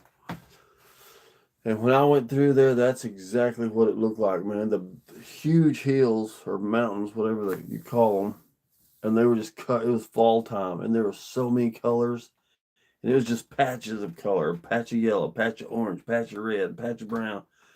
It was the most beautiful thing I've ever seen in my life. Um, Mission said, my parents had us fairly late. Super interesting that you're right around my parents' age with grandkids pending. I'm not having a kid for a bit. Well, I started pretty early too, and we had both of my kids close to the same time. They're like right at a year apart or something. Barely over a year, maybe. So we kind of raised them up at the same time. So when they were grown, you know. But I know a bunch of people my age or older that still have kids that are 15, 16, 17 years old.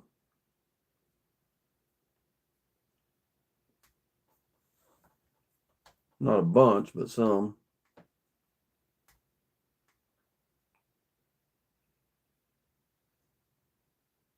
2007, 2010.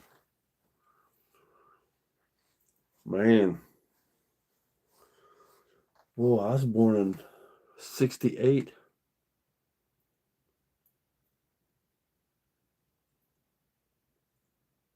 You know, it's really weird. I I've always made friends with younger people a whole lot easier than older people. Always. It's always been that way. I don't know why. But just always been that way. And then a lot of the guys are like they're well, I don't know what you call them, but there's a lot of younger guys nowadays that hang out with older guys.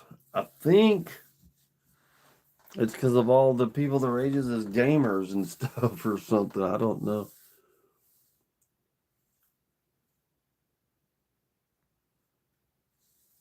Herbert says, same here. Mission Discover. My dad was born in 71, 69, 70, 71.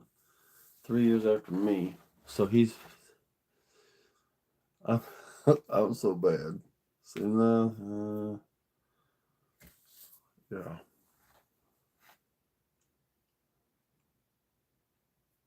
He was born in. Never mind.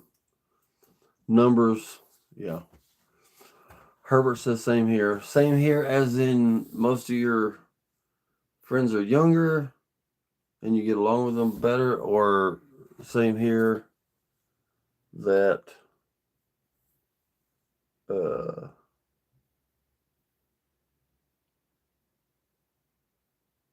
don't know, Herbert. I don't know what I'm saying. I'm in my 50s and my oldest son is in his 40s. Wow. Man, you started really young. I think my daughter's 32 and my son is 31. Get along with younger, Herbert says. Yeah, I don't know why it's always been that way. On my jobs, anything, it's always been that way. And the older people my age usually tell me I need to grow up, mature, and stop trying to act like I'm young. It's like, I ain't trying to act like I'm young. I don't know, man.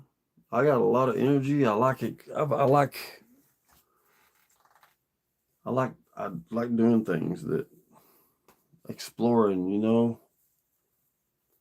I like, what do you call it? Being, when you're a little risky. I like risky. I like being a little risky, but nothing too bad. I think that's starting to change though, because let me tell you something that happened today, and it hurts me to almost admit it even. So I went on another outing today with, yeah, adventurous. Yeah, good word, Dan. Adventurous. I'm very adventurous. And most people my age won't do the stuff I want to do. Like whether it's hiking up really steep mountains or climbing up a tree, or I like doing stuff that it's adventurous that a lot of people consider themselves too old for. Will of a 30-year-old, body of a 70-year-old. Yeah. Alrighty, gonna read a couple psalms and head to bed. Nearly 11:40. Good night, man. Appreciate it, Mission. Always a good thing to read the psalms. Any word, honestly. I've actually been feeling a little guilty that I'd say the last few weeks. Not that I've been hiding God or anything, because I don't hide Him, but being a little more cautious, and I don't want to be that way. I mean, He wasn't cautious when He died for me, so I don't need to be cautious living for Him, you know.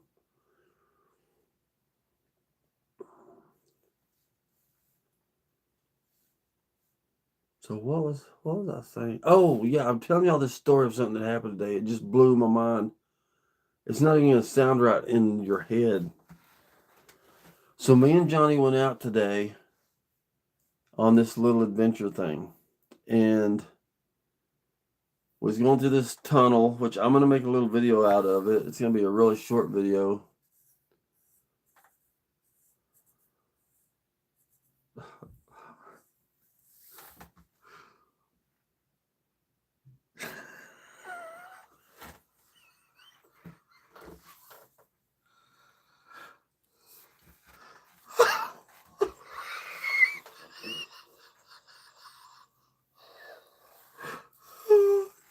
I'm sorry.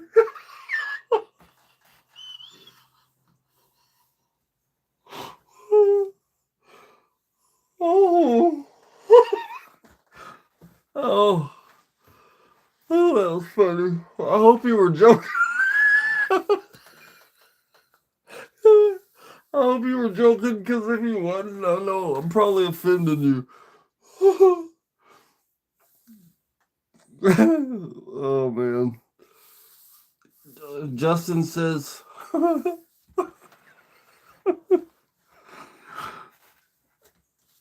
went up the escalator the other day and didn't even hold on to the handrails. Good job, man. Boy, that's adventure. Oh, man, that was funny. Herb says, if I wasn't so claustrophobic, I would have gone spelunking with y'all. Okay, so that takes me back to my story again. Justin got me off track. Okay, so me and Johnny went on this adventure. I mean, I gotta get that out of my mind.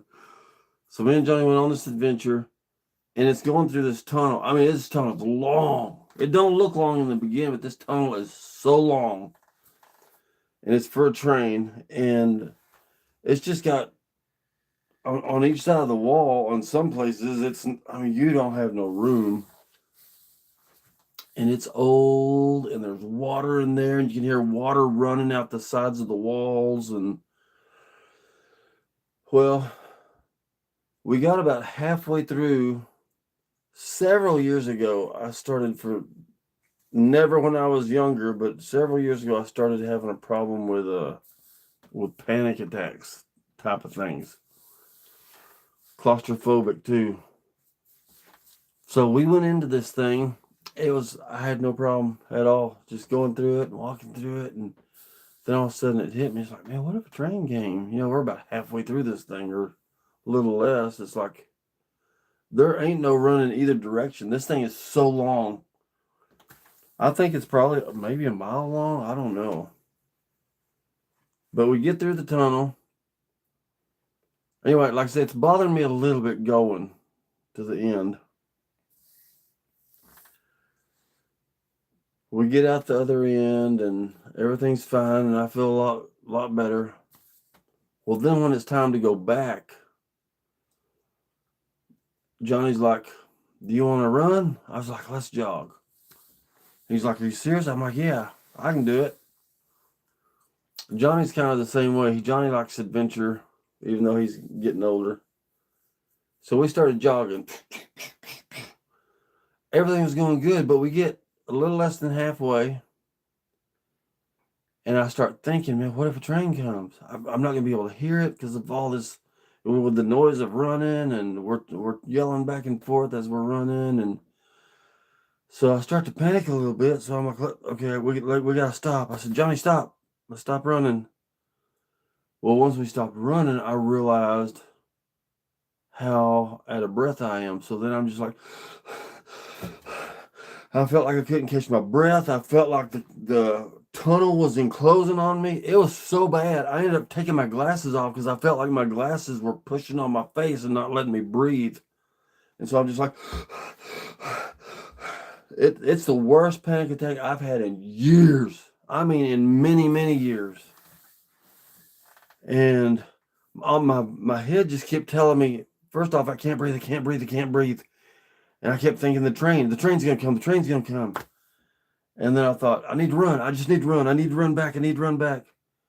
But I knew in my head, it's like running back makes no sense. And it's almost just as far to run back as it would be to run forward. But I'm just going to be out of more breath. It was terrifying. And I told Johnny, I'm like, Johnny, I said, talk me down, talk me down. And I meant it because I had already told him before. I've told him before about how my son has had to talk me down years ago in the past when I start to panic.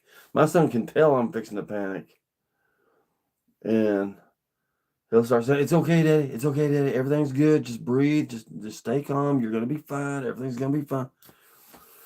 Like if I'm up, we was under his house working one day, and I was under this beam that's like broke, and there's a lot of weight on that beam, but we had to crawl under it. We were gonna repair the beam, but before we could, we had to crawl under it for things. And once I got halfway under that beam, I started freaking out, thinking it's fixing to cave in on me. So that's what happened today. I said, Johnny, talk me down, talk me down. And it probably sounded stupid, and it put him under pressure, I know. Because, I mean, if I told you that, you're probably thinking, I don't know what to say.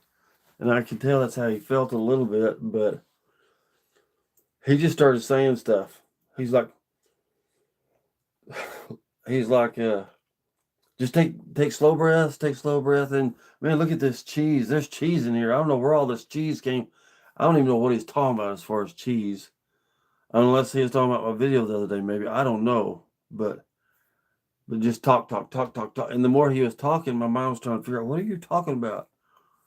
And it ended up calming me down. Oh, I was so thankful. That was so scary, man. Den says, sorry, what did I miss? My wife just asked me if I'd seen the dog bowl. I said I didn't even know he could. Oh, gosh. I tell you, man, y'all are, that was funny. Herb says, that was kind of sketchy. Talking about my outing. I don't think I caught the panic on video. I caught the panic on my video today, the one where we were in the cave. I panicked there too. Not as bad. But I think that must be a thing to do with age too, or something. Because I never used to be like that as a youngster. I would do anything as a youngster. Anything. And even when I got, I think in my 20s, I even went bungee jumping, you know. But all of a sudden, one day it just all changed. I remember when it changed. I was at he says, sorry, I just wanted to see you laugh again. Man, that Justin's comment. Justin, are you still here? I'm scared he was serious and I ended up offending him. Because maybe he has panic attacks, but it just read so funny to me. I thought he was making a joke. When he said, I went up an escalator the other day, didn't even hold on to the handrails. I mean, were you joking, Justin? If you wasn't, I apologize. Oh, he was. I figured he was. Man, I was hoping he was.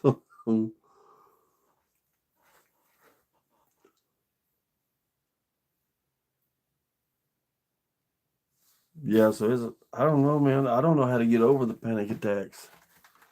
Because in reality, I'm going to put the video out next week. It's not going to be very long. It's going to be a little bitty video. Because you can't record much just walking through a tunnel and walking back. But it was scary. It had to be, and there was dead animals everywhere. Everywhere. Like, I guess they were probably possums or something. And what we're thinking is, in the middle of the night, the possums probably come out, go inside this tunnel, getting drinks of water because there's water all in there, and looking for food. And then the trains just come through and just kill them as they're going through. There was one, literally, I got it on video, but I'm not going to show it because I don't know what YouTube would say, but literally, the middle of the body and rear end is on this side of the track, and the head and shoulders is on this side of the track. And that one was still fresh. So, anyway, but there was enough room if a person is just calm. There's enough room to just get up against the wall. I mean, you'd have to be flat up against it for that train to get past you in a lot of those areas. But there was other areas that were wider. So it just depends on where you are at the time the train comes through.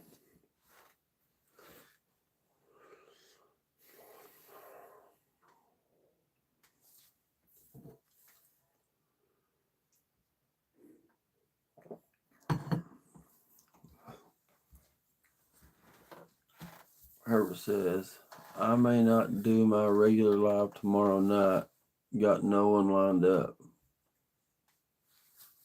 Well, that's all right. I didn't have one lined up for this. I just figured. I'll tell you another thing that's, I mean, y'all can talk. If y'all got something to say, I kind of like talking, discussing things. But, I don't know why, but I feel like, seems like over these last 2.5 months or so, I feel like no matter how good my videos might be, my views they just seem to be getting lower and lower. I used to always average 20 views an hour for, I don't know, for at least a day or so, or half a day or something. And now it's like, today I looked at my video I put out and it's like 7 hours later and I had 40 views. It's like, what is going on with this?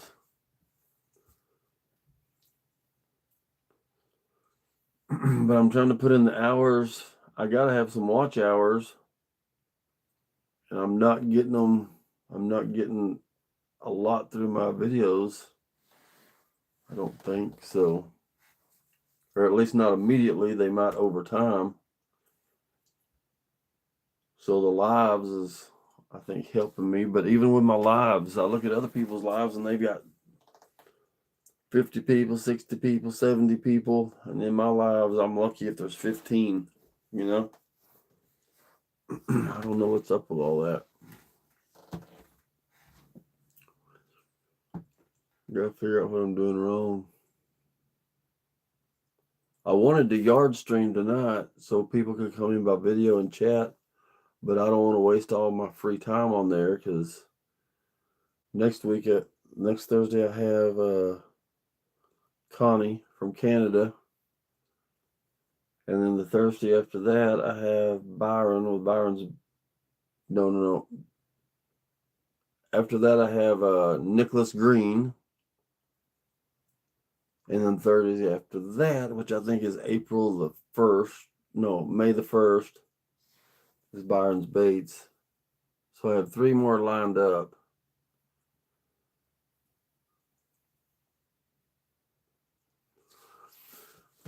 To me, that last video was off the charts. I appreciate it, Herbert. I felt like it was rough making because it's actually 2 settings in one, because earlier in the day, Johnny had went with me to check the thing out. And then that evening, I went back by myself. But things went wrong, and I kept thinking, how am I going to do a video out of this? I don't know how this is going to. And so I put them together to make one video. I thought it ended up being a pretty good video, but the views just wasn't there. They wasn't. I don't know where they're at now. Last time I looked, I think it was 7 hours. I'd gotten 40 views, which just, I don't know why my views keep going down. But I was posting on Sundays. Last week and this week I posted on Saturday, so maybe I need to go back to posting on Sunday again. Anybody got anything you want to talk about? Anybody got any questions for me?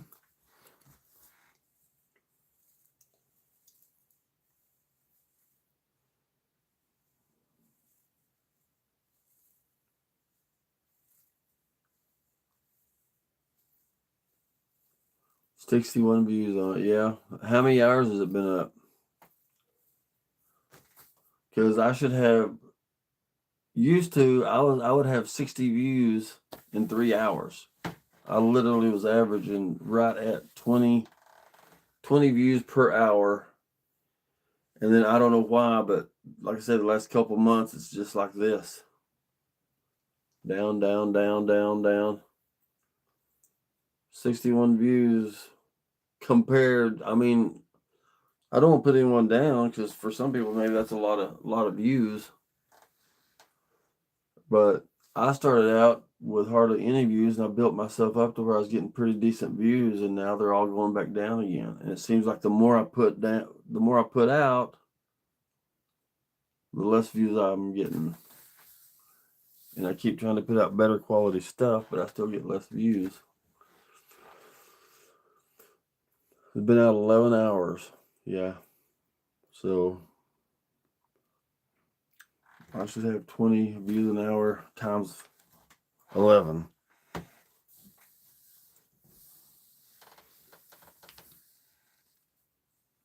Maybe I'll get more as time goes by. I don't know. What's weird is I expected it not to do that great. I mean, I expected something like maybe 15 views an hour or something.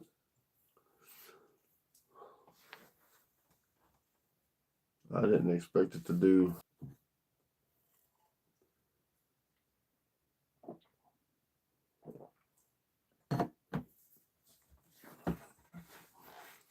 Seems like the only thing I can do that gets me views, man, is hot tent camping or building a shelter. And everybody wants it solo. Saturday is a busy day for people. Had I not been at work, I probably wouldn't have watched it. Yeah, that's what I'm wondering too. Like I say, they've been going down anyway, even when I was posting on Sundays. And the reason I was posting on Sundays is in my YouTube Studio app, I hit my analytics and I hit viewers, and it shows me when the most popular times are that my viewers are on. And you'll have light purple and then spotted dark purples. And the dark purples is when it's at its highest. And when I looked at it today, I had almost as much purple on Saturday as I did on Sunday, but I definitely had a few darker lines on Sunday than I did on Saturday. So I probably should have waited and put it out tomorrow.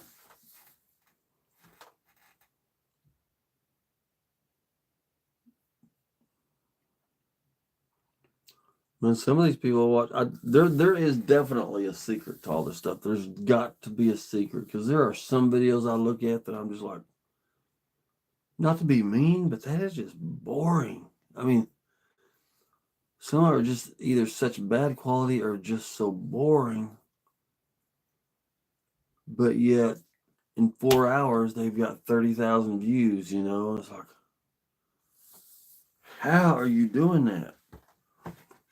I mean, I think some of these people could sit there and clip their toenail,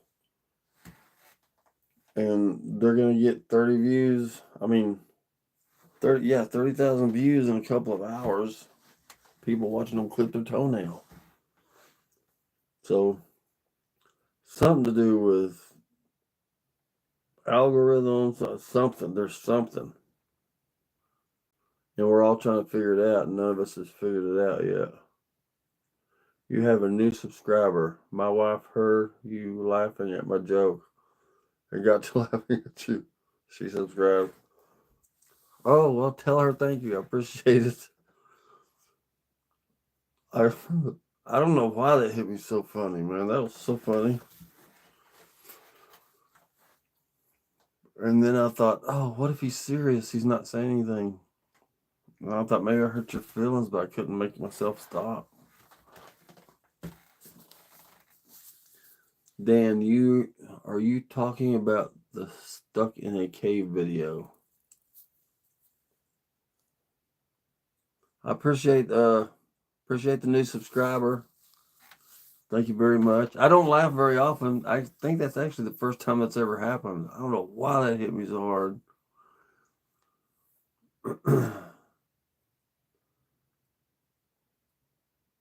As the warmer weather comes on, people are out doing things on the weekend, at least weekdays. They are usually home to watch. That's true. I could start putting it out on weekdays or even Sundays. I think Sunday evenings, people are home trying to prepare, get everything ready for Monday. I remember listening to a video one time that said Mondays are the worst days, and the closer you get to the weekend, the better it is because people are getting excited. But they're dreading Monday, so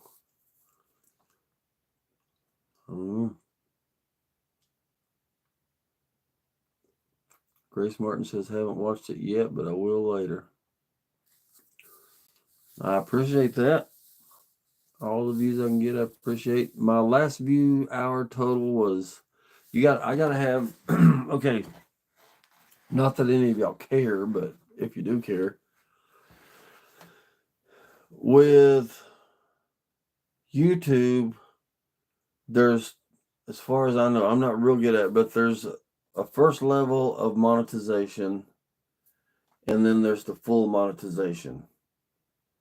Well, I passed the first level to where I qualified a long time ago. I just didn't realize it. When I finally realized it, I signed up for it. And that's why, like, if you look down at the bottom of your screen, at least normally, I'm not seeing it. I don't know if y'all can see it or not, but normally there's a money sign down at the right-hand corner. And I think it's a money sign. And you can tap on that and you can donate, or yeah, it's called Super Chats. And I think you can donate money for different kinds of chats. I did sign up for that, and I think 2 people has donated money through there, like $10 or something. And I know I passed at least 10 of it on to somebody else that just got monetized. But then I also have access to memberships where people can pay so much per month, be a member, and then there's certain videos that'll come out that only they're able to watch. Non-members aren't able to watch them. Stuff like that. And I'm eligible for that, but I haven't activated it because I don't have internet at my house.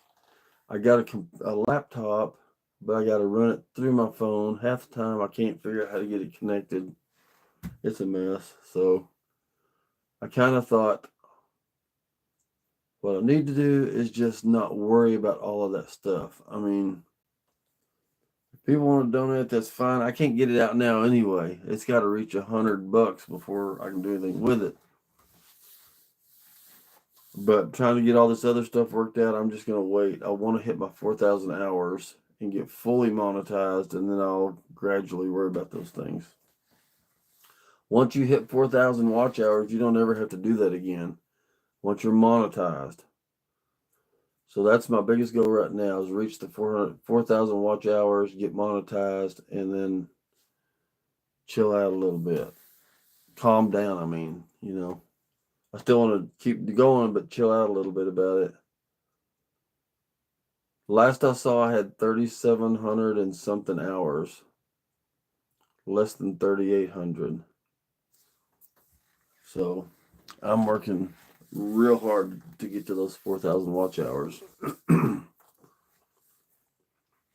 So I'm just talking because I don't know what to talk about. There's people in here and I don't want to say bye. I've been going 2 hours and 15 minutes. Usually I don't go very long at all on lives, I don't think. Hour and a half maybe. But today I am.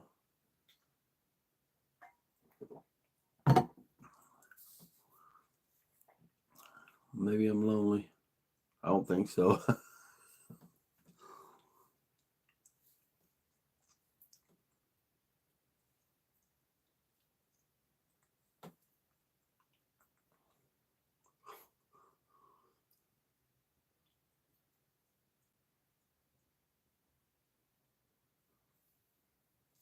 So anybody that don't know, Herb's out camping right now.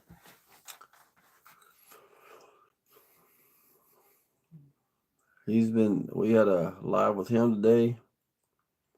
Sitting out there with a nice, peaceful campfire. Having a good old time. Herb says, yeah, it's the money side.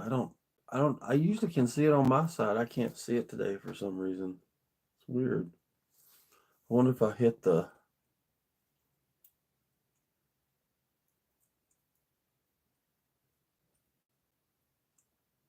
Oh. I end up knocking myself off of here if I keep fooling around here.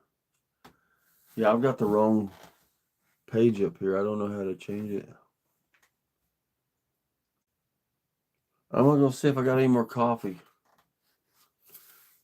2:45 comes early. I'll try to catch you on the next live.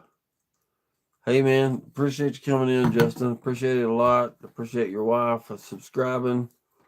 Appreciate all the views and the comments. I appreciate you being here. I really do, man. I get up at 5:30 every day. That's not as early as 2:45, but it's early enough. I know what it feels like to need to get into bed. Grace said she saw Dan's live on replay. When was his live? When was Dan's live? Oh, Dan. You're talking about Herb. In my mind, I always remember him as Herb. Everybody calls him Dan. I was thinking of Den. I'm gonna go check to see if I got any more coffee. I'm gonna have to get me a little something to sit in this chair for every time I walk away.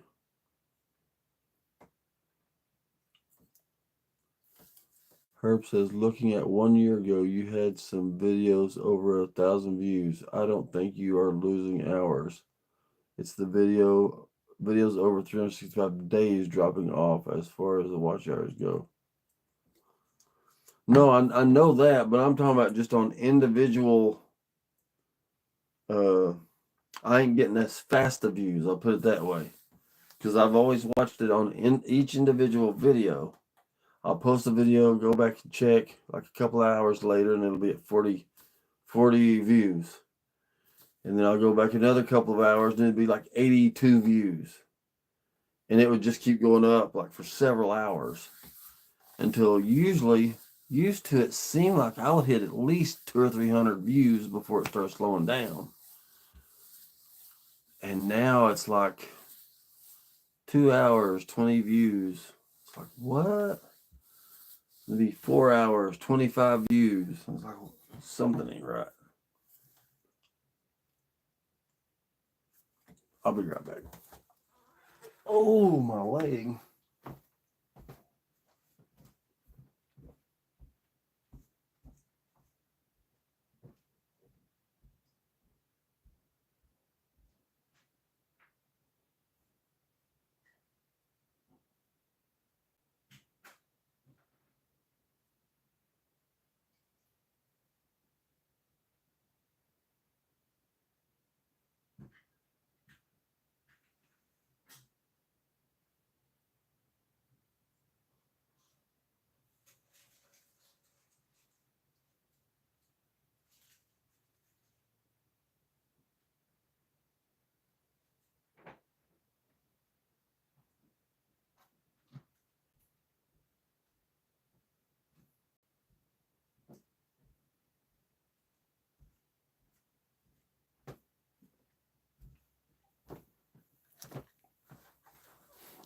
Oh,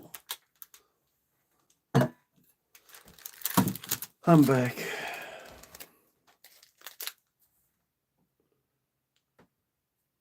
I'm doing my favorite hobby.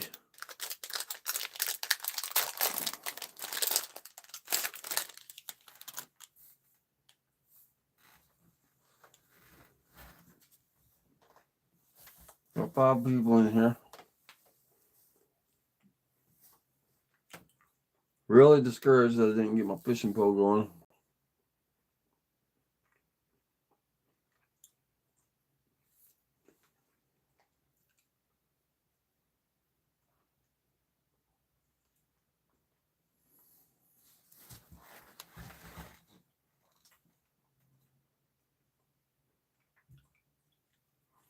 Man, the eye of my fishing pole, the tip of it,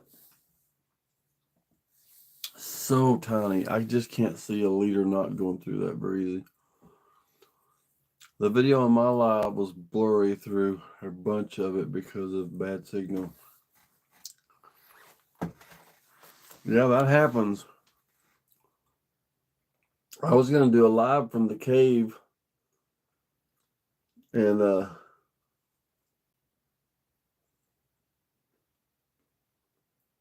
I had zero signal in there, man. Zero. I got a little nervous when I realized I had no signal at all in there.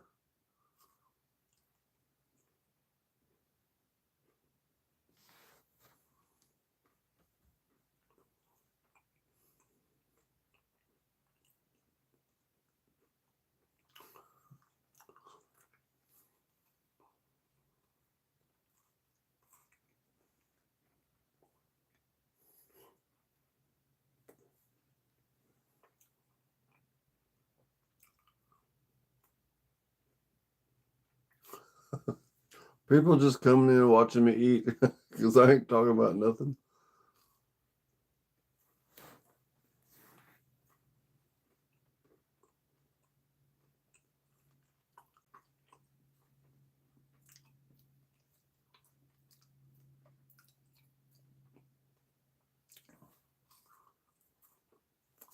It's all right.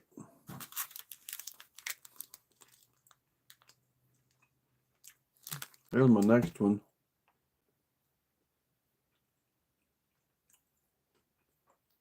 Crammed with almonds. This one's crammed with peanuts.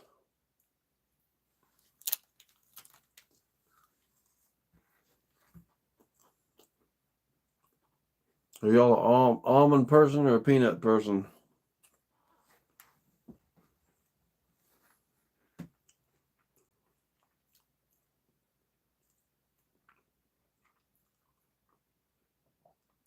Herbert, what time are you leaving? I'm assuming you're leaving tomorrow.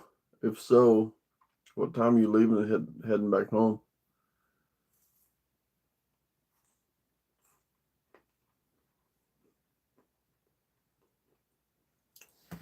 I didn't put cashew in the choice.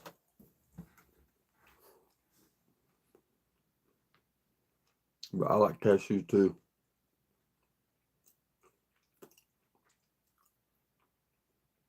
Man, I love almost any kind of nut midday.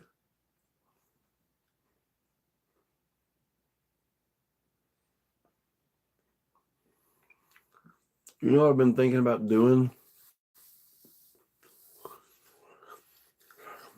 I thought about just trying to get rid of most all my stuff, selling the place I'm at, finding me just some acreage with what I get out of this place,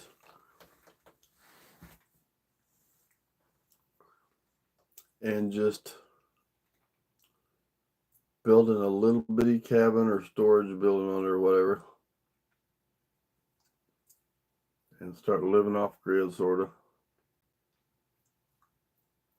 Cashew, pistachio, and or hickory nuts. My goodness. I love mixed nuts. At Christmas time, I always get the ones that are in the shell. I mean, tons of them. It's expensive.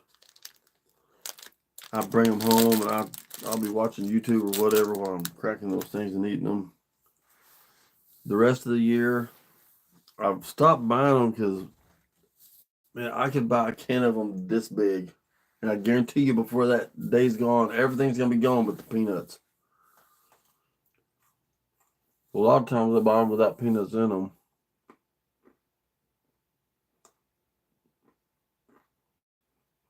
Gonna take a bit to get that tarp folded up. Yeah, I hear that. You said that the tarp was, I think you said a 20 by 14. I don't know if you've seen my video yet where I made a tent with a floor out of a tarp, and that tarp was 20 by 20.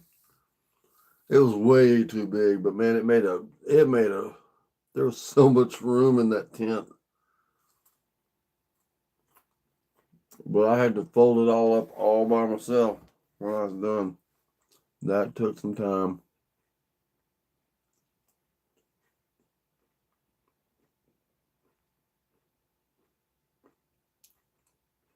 I like all those nuts: cashew, pistachio, hickory nuts. I'm not sure what those are.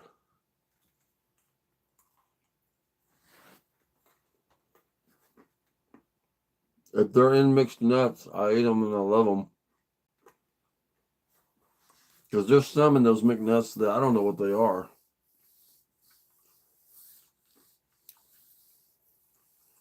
I know what the almonds are.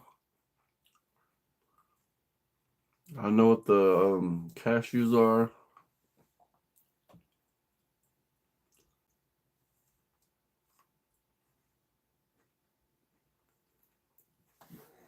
I know what the pistachios are.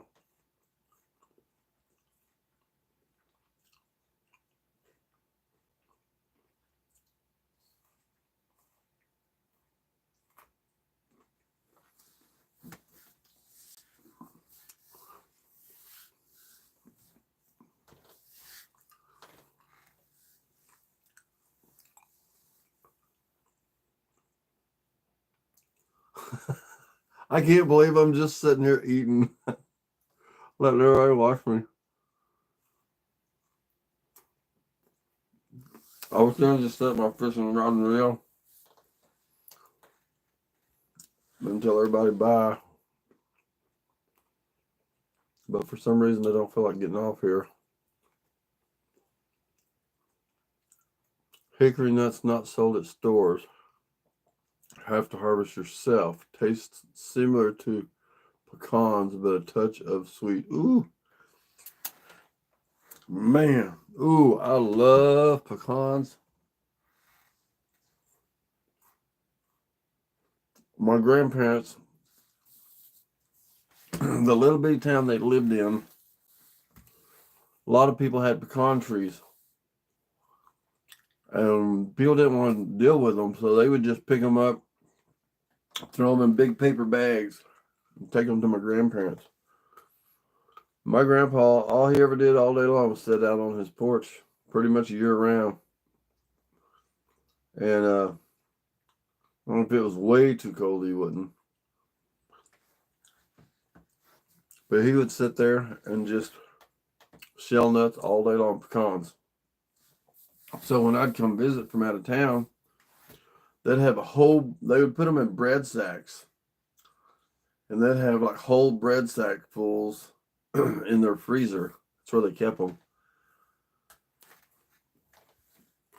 And man, I could just go there and eat shell pecans constantly for a week while I was visiting. I'll never forget it. That's one of my favorite things, man. I love pecans.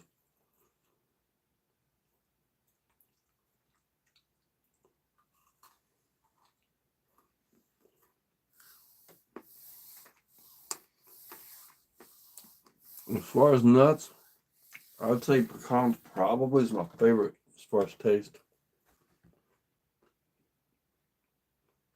But I hate trying to get them out of the shell.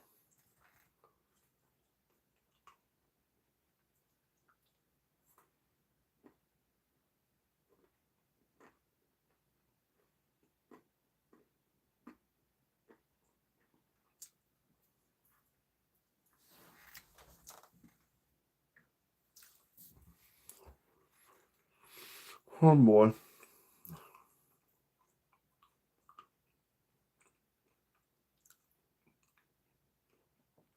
I guess I may have to get off here. Ain't really doing anything. Gonna have to tap out. Us old guys need our beauty rest. Yeah, you do. I don't need it so bad. I'm just kidding. Yeah, I need it too. Very badly.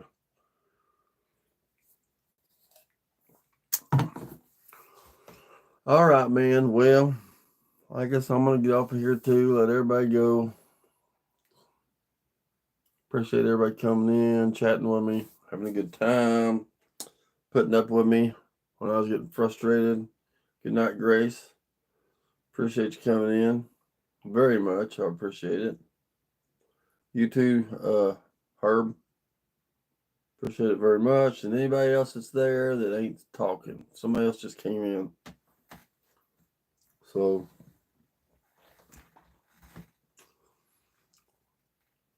Outdoors with Den. Good night, Herb. Hey, good night, Den. Appreciate you coming in. We're down to 3, then we went back up to 4. Den says good night, Grace.